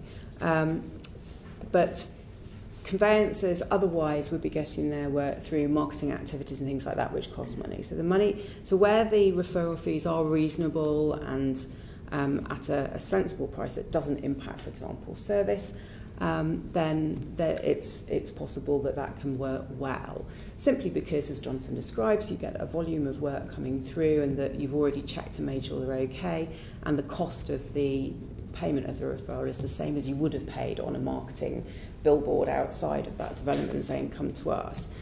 So there is a balance there. That again, we find that there is a perversion in cases where perhaps the buyer hasn't been advised, that hasn't been as transparent. And I know that the Ministry are already looking at that and looking to bring in more transparency rules for anybody marketing or receiving a referral fee, which has to be a good thing. Again, within our regulation, it is very stringently set out what exactly we have to state and when we have to state it as regards any referral fee being paid. I simply agree, absolutely, and overlay that comment on regulation. It's heavily regulated, and if the regulation is enforcing those regulations, then there shouldn't be market abuse. The payment of referral fees has been a very controversial subject for 20 years plus, and it's much wider, I think, than an inquiry just on leases or new builds, because payment of referral fees right across the spectrum of buying and selling has been an issue in terms of perhaps the visibility of independence, regardless of whether it actually affects independence. And as Beth said, for some it's simply morphing. Well, instead of buying the estate agent a bottle of scotch at Christmas, I actually pay a referral fee instead. And what's the difference between the two? And if it's regulated, then it'll be transparent, and the client can make a transparent buying decision. The perception from some of our witnesses will be that actually it's all part of a system set up to not make it transparent to them. Yeah. No, so I don't is it not time to abolish all of these things and be absolutely crystal clear? That's a matter for others. I think there's certainly a strong body of opinion that would welcome that, but there are others in the market who say, well, there's a bargain between the buyers and sellers, and it's a matter for the market to sort that out. As long as it's regulated and it's transparent, then the market ought to decide. And you don't want to drive things underground. You don't want to necessarily upset the business systems that enable volume firms to produce cheaper conveyancing that can benefit consumers. So there are some subtleties in the argument. I agree, but I think we also, to be fair to referral panels across the market, not just in this sector where we're looking at abuses of leasehold, I think that's a whole different thing. And I think what we're talking about here has really been driven potentially. I mean, I saw the evidence given by Taylor Wimpey, and they put their hands up to the fact that things had happened as they wouldn't have wanted it to happen. I don't think, I think that's there's always going to be a bad apple, and that feels like a bad apple. I think across the whole industry, there are instances of where referral fees do help, so that they, as I said, it does mean that you can have volume conveyancing, which can reduce cost because simply the fact it's volume conveyancing. And also, in some cases, you have panel managers who actually will help the consumer. So they will make sure that the service levels are adhered to and that information is collated as quickly as possible. But the people we heard from were clearly suspicious. Yeah. So, hence, why? A crazy perception. Absolutely. Absolutely. Thank you. Thank you, Chair. Mr. Rudolf, you just alluded earlier to a bad apple. Now, with regards to the relationship between conveyancing solicitors and developers, there are many out there that would actually are actually saying that it's more like a cartel in operation, and that's why they're very unhappy. And I'll give you just 2 or 3 examples to highlight the point. One individual who gave written evidence said that the developer, and I quote, pushed me to use their recommended solicitor by offering £500 towards legal fees and threatened that the sale would fall through if I didn't complete within 28 days, and that the solicitor in question were the only solicitors they could use to be sure to hit the deadline. And I was advised that the lease may impact the saleability. I was not advised that the lease may impact the saleability of my home. Another individual said, I was told we needed to complete quickly and that we must use the recommended solicitor. The solicitor never warned us about permission fee to remortgage, build a conservatory, and even change the colour of our front door, etc., etc. And in order to entice those individuals, to use those conveyancing solicitors, they said that we were told that if we use these panel solicitors, we would get free carpets, free lawns in our back gardens, and stuff like that. So you can see that this is not quite a rosy picture. What do you think that that's morally wrong? That's unethical? And if so, what are your good selves going to be doing to remedy that situation? Well, I'm not here to defend developers. That all sounds very wrong. If people are being coerced into doing something that isn't in their best interest. As we've said, as conveyancers, we're heavily regulated, so that we shouldn't be accepting instructions from clients where they have been acquired through something that would be in breach of our regulations. So if any conveyancer was aware of that, they should have refused the instruction. Obviously, I don't know the individual circumstances. One thing it has also touched on, though, in one of those submissions was a big area of concern, which is the permission fees area. And this is very tricky for a variety of different reasons. One, because it is so open to abuse, but also because conveyancers have no way of establishing what those fees might be at the beginning of the transaction. I work on the Leasehold Property Inquiry form. I'm just the coordinator for the group, of which the Law Society and Armour and the whole sector is involved. And one of the changes that we're looking to make is to include a request for lease administrators and, in fact, freehold management administrators to set out what their fees are for those services. Because what we're finding is that we're not given that information, and it's not information that's necessarily relevant at the point of purchase because it's something they might do eventually, and therefore it comes as a big shock. The problem is that those aren't regulated, which means that even if we're told, well, yes, our commission fees or notice fee within the lease is £25. Actually, by the time that property is sold or by the time they come to extend or alter, those fees have gone up astronomically.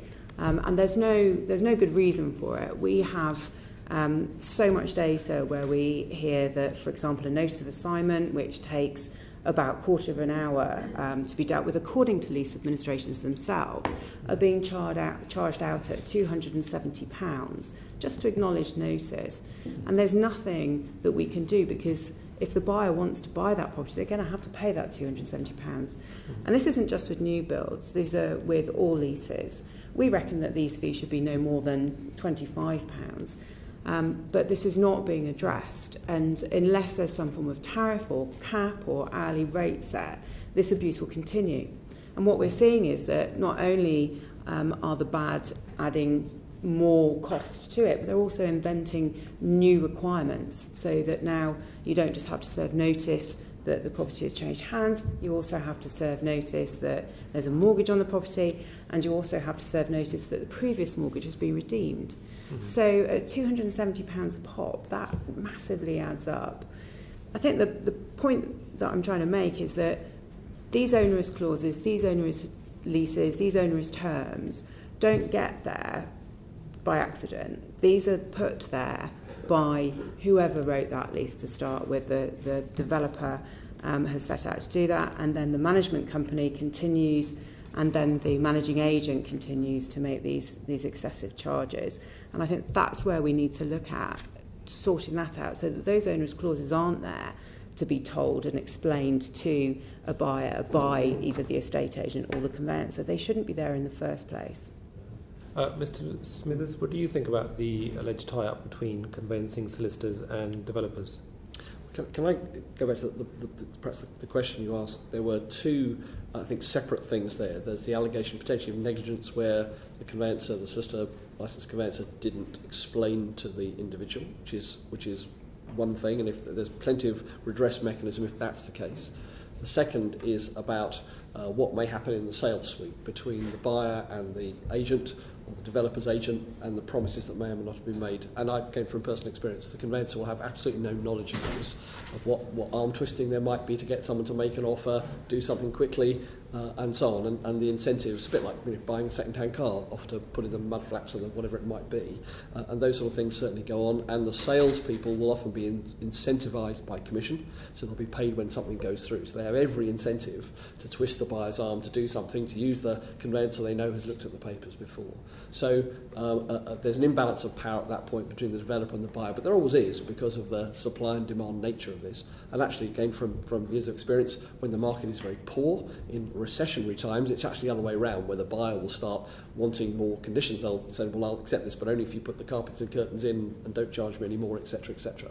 And the developer won't be so keen to press the particular solicitor, because they'll just want any buyer to make any offer at all. So that will change in the economy. To answer your broader question, those relationships, I think, can benefit the consumer, but I absolutely accept that there is a visibility problem, if you like, that buyers will think that there may be something they've been disadvantaged of, whereas in fact it's a matter of the market, and possibly buyers regret at a later point, and an inability sometimes to take on board the huge amount of information, as we referred to previously, particularly for leasehold property, and particularly in leasehold property for buyers who may be lower down the housing ladder. They may be the first-time buyers who won't have any experience at all, and if you tell them these things, they won't understand what the ramifications are, and that's a professional problem.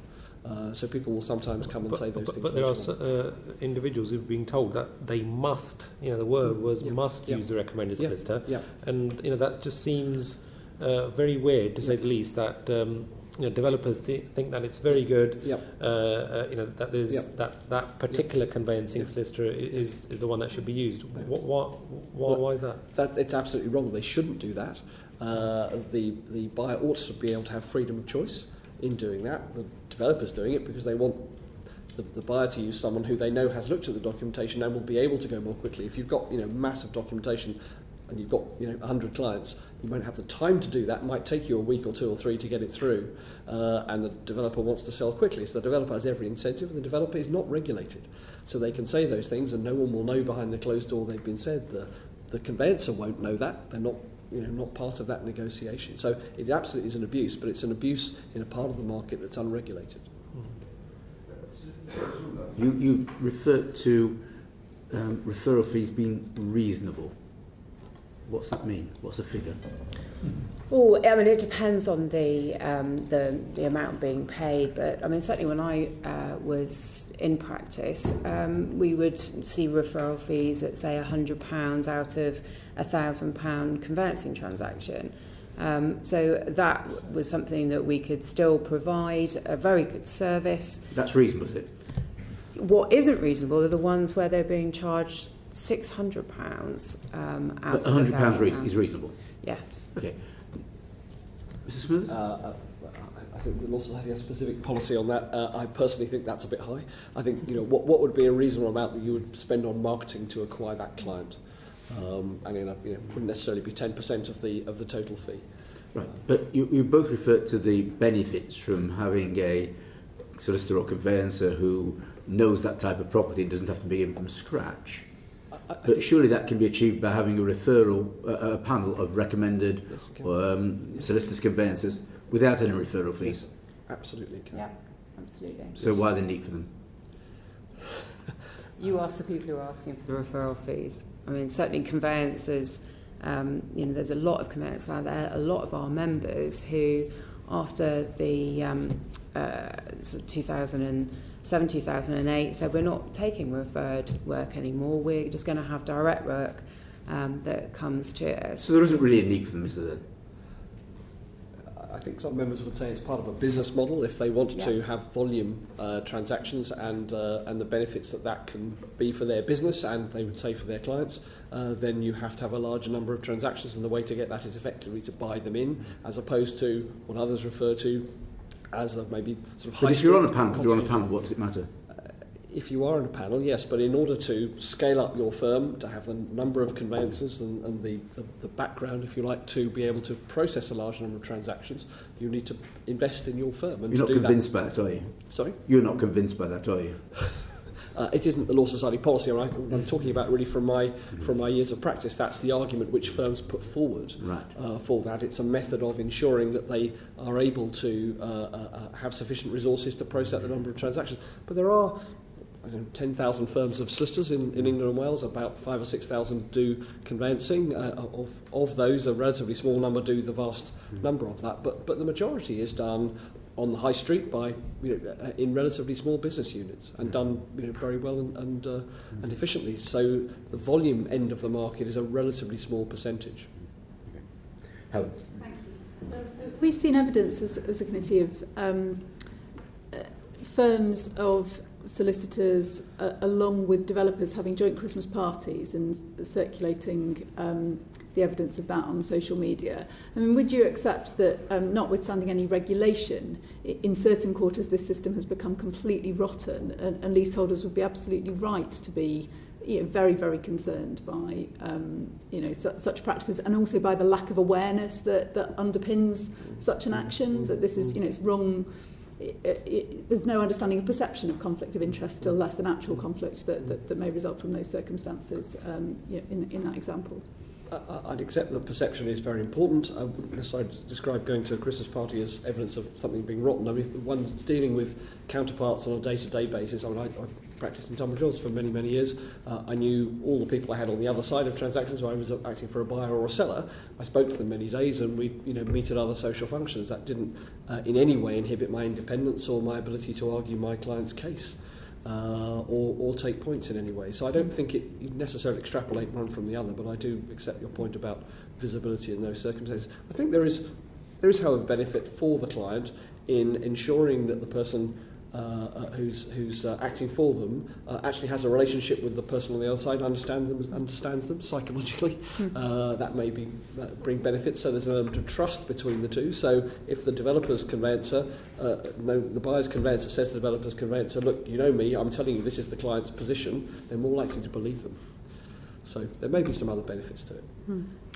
We touched on the issue of some leaseholders not being fully aware of the terms of their lease. There are different ways in which solicitors can behave under current rules. There's one form of advice which says here are the set of papers, these are all completely routine and standard documents, and this is broadly speaking what they mean, but it's all kind of a standard part of this purchase of the property that you want to purchase. And there's another form of advice which says, under this clause, potentially you could end up with very, very high levels of cost. Are you absolutely confident in undertaking this consultation, that you are aware of this clause, and that you are prepared in the future for the possibility of this arising? So I ask in that context whether two different types of having exactly the same conversation, where the conversation is I'm your solicitor, I'm briefing you on the papers that you need to sign in order to purchase this property, and I'm discharging my duty in doing so. Different ways of having that conversation. What needs to change to ensure that each and every leaseholder is fully aware of the terms of their lease and of the implications that could arise for them financially? I think it's a difficult question to answer because in some extent one is doing it with hindsight when something goes wrong. So I've had many clients who come to me through the years who say, I'm going to buy this property, I know you're going to tell me that I shouldn't, I know you're going to tell me there's all sorts of things wrong with it, but it's the house I've set my heart on, or whatever, I just want to sign on the dotted line. And actually the challenge for the conveyancer is to give that information to the client and say, have you read it? Do you understand?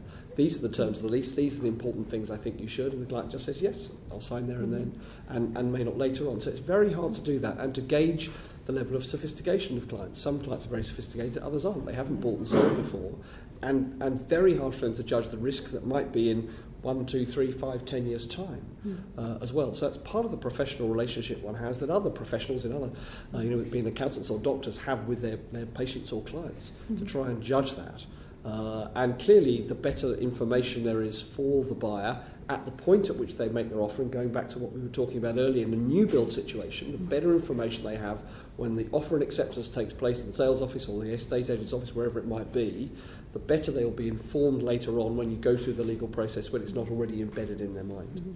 Would it help, for example, if there was a requirement to inform potential purchasers of the average amount that leaseholders in their type of property have been charged over a past period, and the range of those charges, that putting a figure in front of people at the point of sale might help them to realise the implications that there might be in the future? Absolutely would do, but it needs to be accompanied by enforcement. In a sector that has only sort of light touch of regulation, is not wholly regulated. The necessity for whether it's trading standards or someone else to enforce those and to take cases where that doesn't happen is really important. Because if that doesn't happen, with 1 million plus transactions a year, regulation is great, but unless it's enforced, then the industry, on previous evidence, probably won't pick it up. Sure. Ms. Rudolf, do you have views on? Yeah, I mean, I think the idea of upfront information is key, not just to solving this problem, but also a lot of the difficulties in the home moving process at the moment. Currently, when somebody puts their house on the market, they wait for a buyer to come along, and hopefully their estate agent will have filled in a disclosure of information form, which hopefully will capture that. But whether that's put in front of the buyer or not, we just don't know. There are good and bad agents.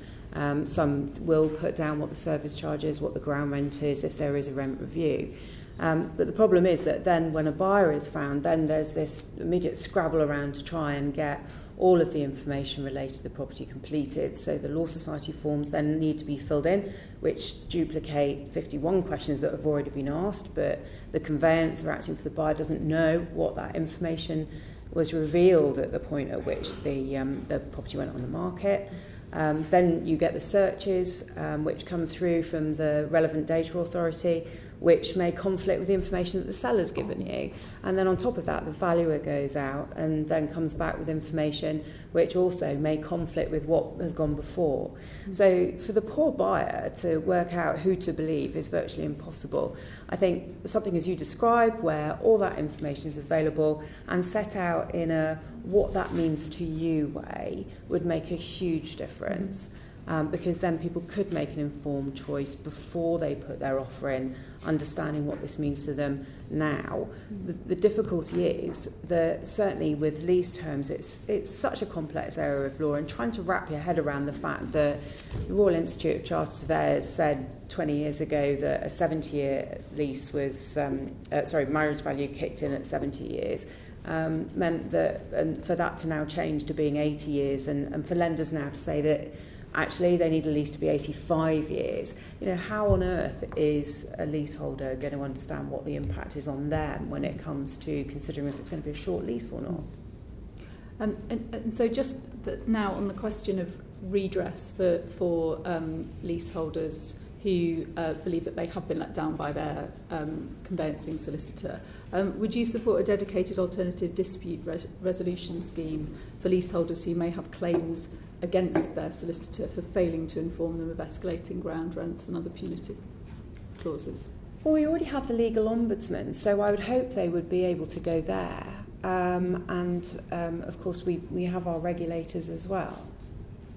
So you don't think that the volume of, or the extent of concern and the volume of cases around leasehold that have arisen in recent years, amount to an argument for a separate and bespoke route for those clients to seek redress?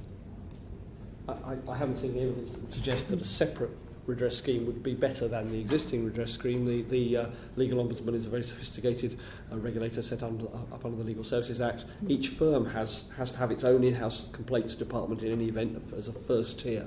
So anyone who's seeking redress has a number of routes to go. If they think that the firm has been negligent, they can look at another solicitor who can do it on a contingency basis to sue. And there may be firms who want to do multiple areas of that, but each case may have to be looked on the evidence for each individual case as opposed to a total market failure, because it can often be quite subtle in those circumstances. Okay, thank you. Well, yes, so just moving back to some of the evidence that you've given us already, Mr. Smith. You talked about, I think, 1.2 million transactions a year. We are concentrating, obviously, on here the new builds from property developers. Now, as we all know, the number of properties built each year has been relatively low for the last 10 years or so, although the curve is going upwards. I mean, I'm sure you would accept that when you've got someone acting on your behalf as a solicitor or doing conveyancing, they're acting on your behalf to make sure your best interests are preserved. And I think that would be fair. Absolutely. Now, given the evidence we've received, why do you think it is that so many people who are clients of those conveyancers or solicitors have complained that actually they haven't been given the help and advice? Why do you think that is? That's a very hard question to answer. I don't know the percentage of the number of people who have complained or had difficulty as opposed to the total number who are buying new build properties, if that's the specific level of inquiry. So that's a difficulty. I think certainly through my time in practice, what I'd observe is that there's a strong move away from relatively small local developments of a few houses or a few flats being converted and to much greater volumes. With probably 10 years ago, we had... I think the figures are something like 2,500 major housing developers in this country. We're now down to about 10, effectively. So I think that's and I think that's driven a change in behaviour. So the power of the very large developers, and many of them amalgamated over the years, so there are relatively few, gives a greater power imbalance, which they utilise. They're companies, you'd expect them to do that.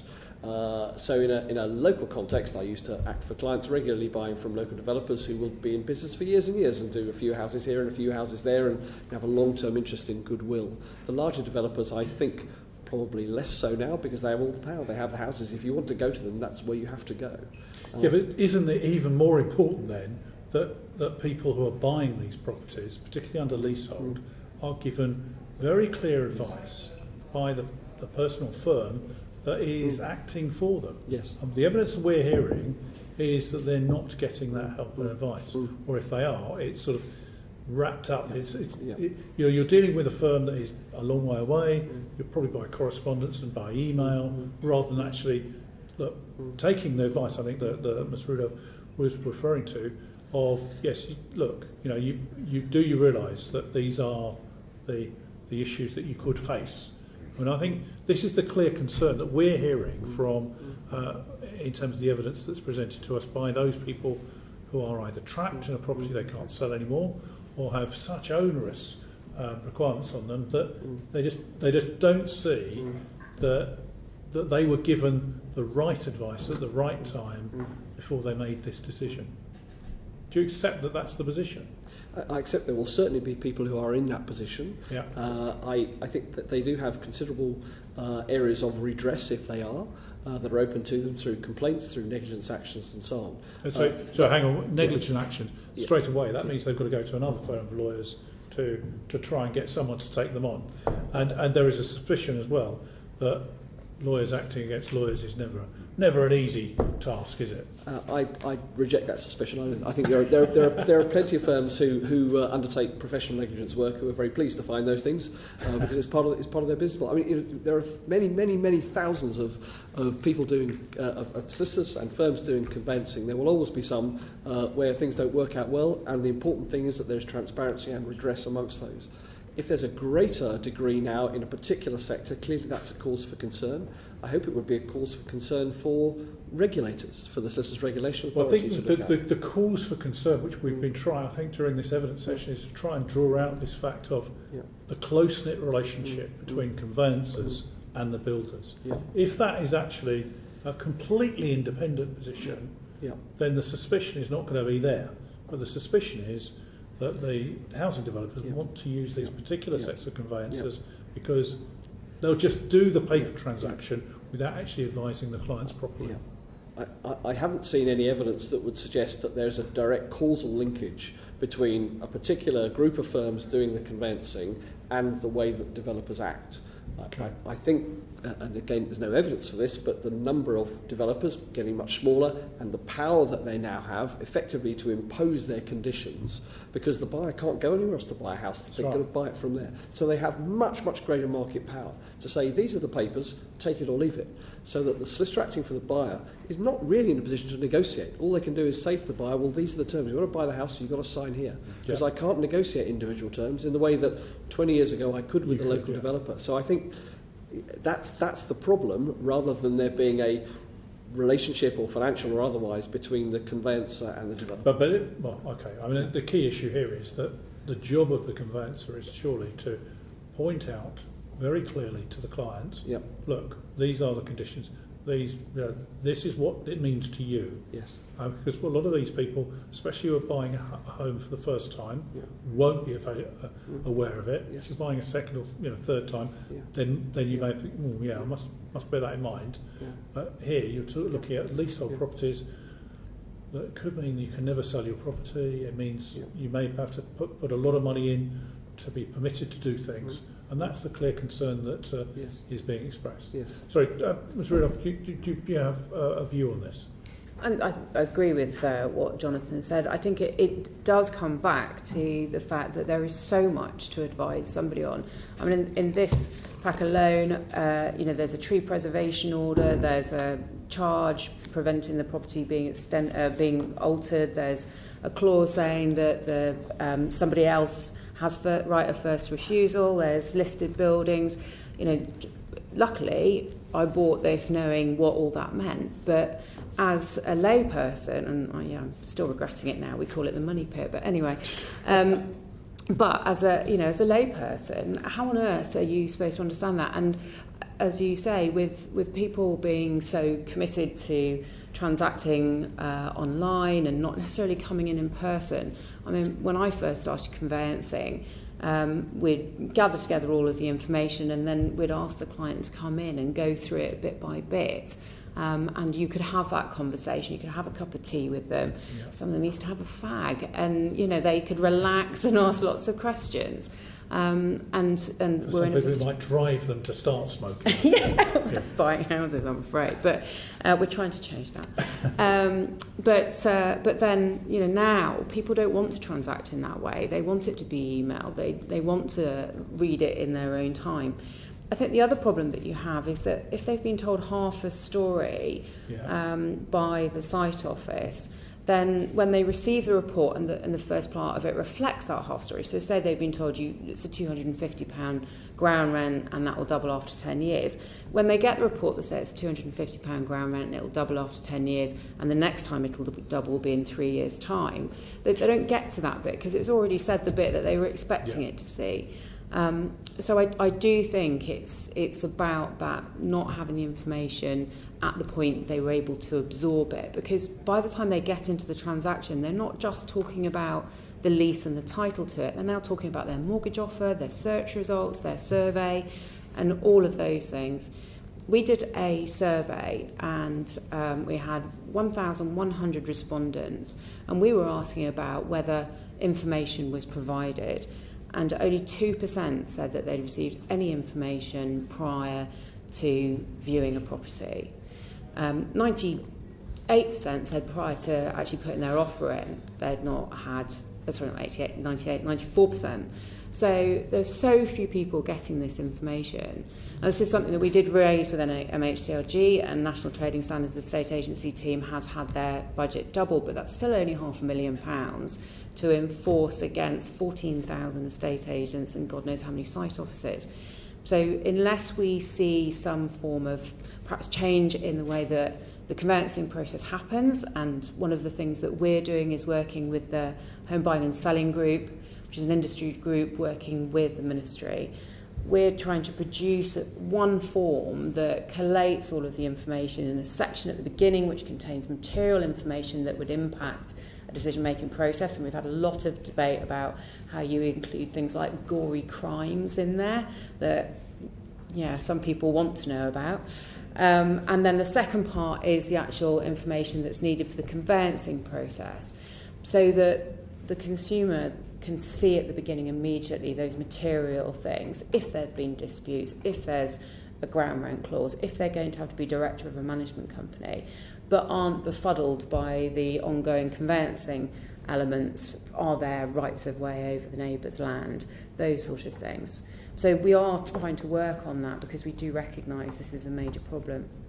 Well, that's clearly that's an issue for someone buying a house that's already been developed and been bought maybe several times. We are concentrating in this evidence session really on the relationship between someone who's buying a brand new development from a developer. So I think in your evidence you've highlighted the increasingly abusive practices by lease administrators in terms of very high fees for routine tasks. I think in an earlier answer you gave some of the examples. Do you want to elaborate on what those practices are? So we've got one of our members at the moment who's advising a lady who has bought a leasehold property, and she's been told by the lease administrator that she owes them £709, and they've said, well, why do what's it for?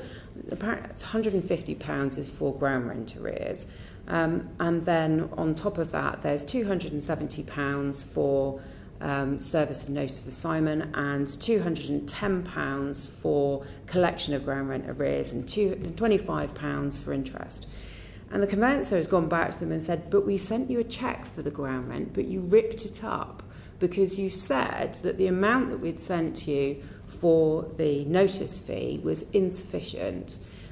Now, the lease itself said that it should be £25 or a reasonable fee. So they sent them, well, £25 plus VAT.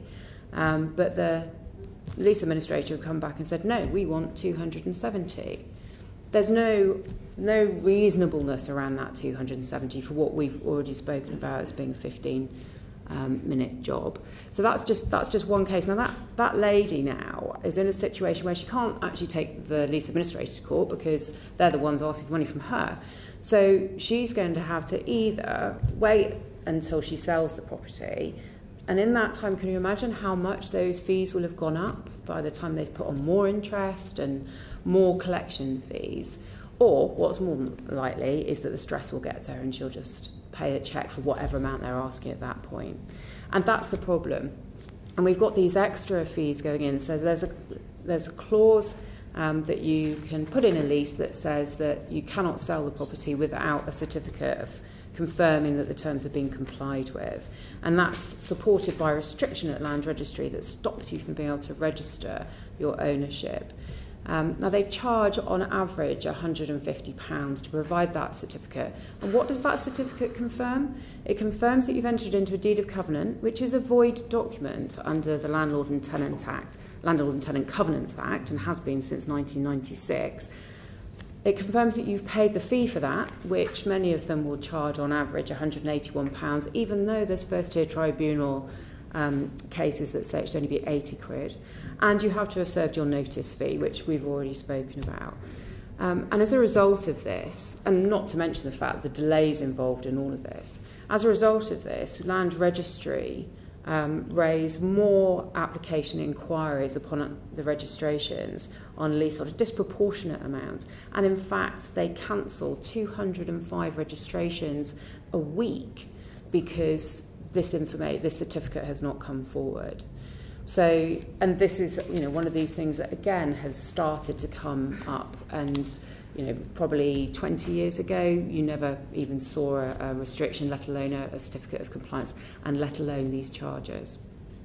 Okay, what changes would you like to see the government make on capping fees or doing something around these arrangements? So I would like to see the government put caps on these fees. They've already spoken in their implementing leasehold reform consultation on whether there should be a cap on the lease administrator's fee for providing the leasehold inquiry. We'd like to see timescales put on there. We'd also like there to be a review of the Housing Act. So one of the things that we spoke about was what is an onerous term, and there's a big concern about rent going above the Housing Act levels. And this has resulted in lenders now requiring a deed of variation or an insurance policy if the lease at any point during the mortgage term would have rent that went above the Housing Act. So there's another sweet bit of income for lease administrators, because now they're going to charge 750 quid for a deed of variation. Now there's an argument that this is a derogation of grant in that any term that would take a long lease into the Housing Act, it would make it an assured short-hold tenancy.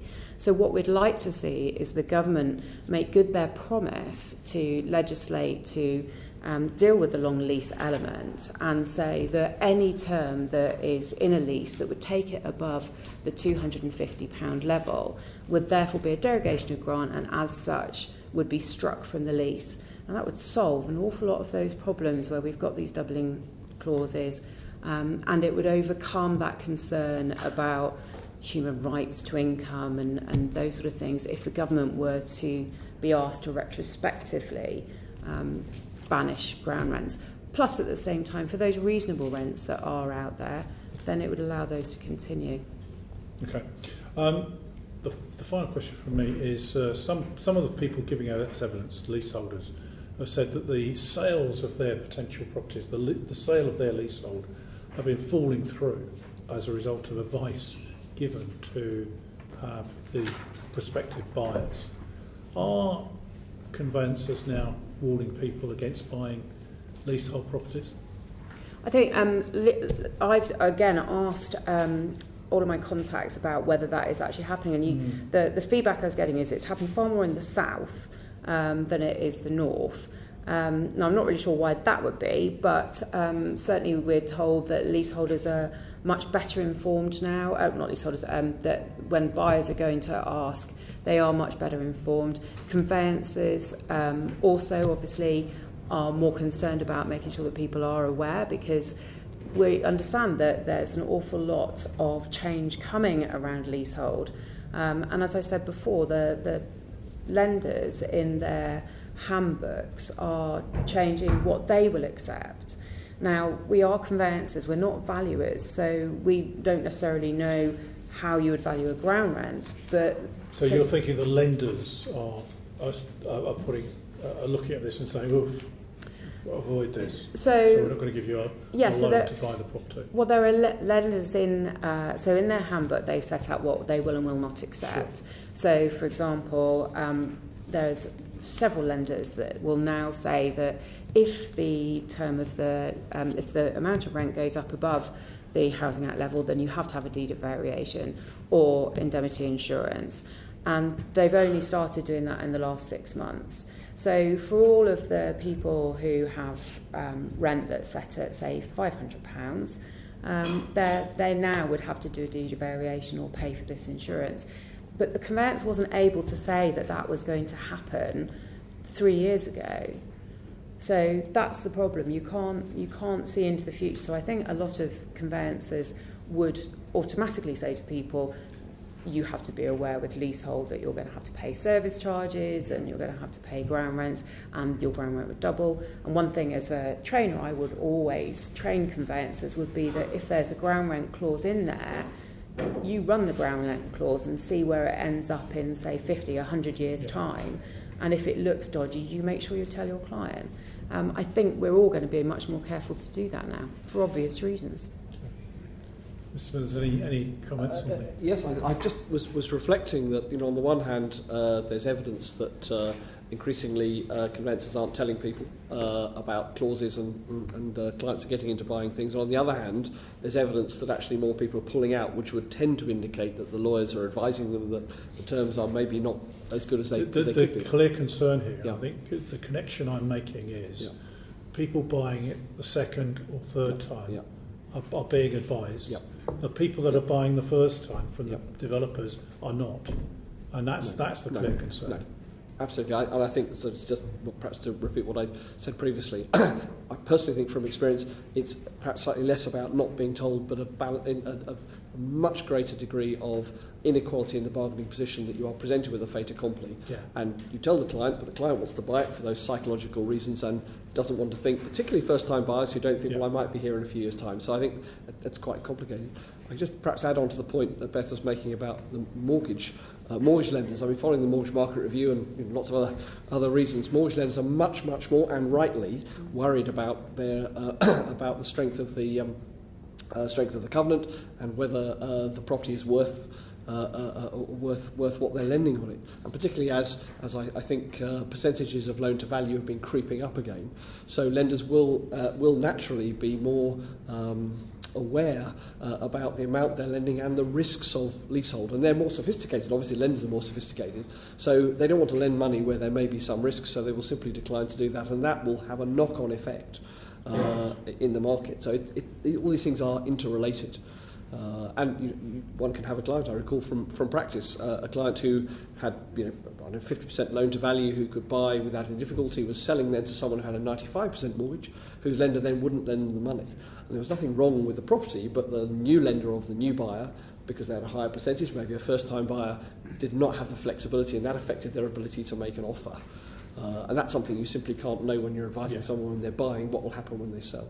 Okay, right, thank you. We discussed earlier, I think you were here when the previous witness was in, about onerous leasehold terms and onerous ground rents and the possibility of legislation. But the Secretary of State said the nature of contract law means legislation cannot change the terms of leases that have already been signed. Is he right? There's a wide rule of law issue here about retrospective legislation in terms of a contract. Clearly there are instances, parliamentary sovereignty, but Parliament could do that. Whether it's advisable or not for the wider market is probably more problematic.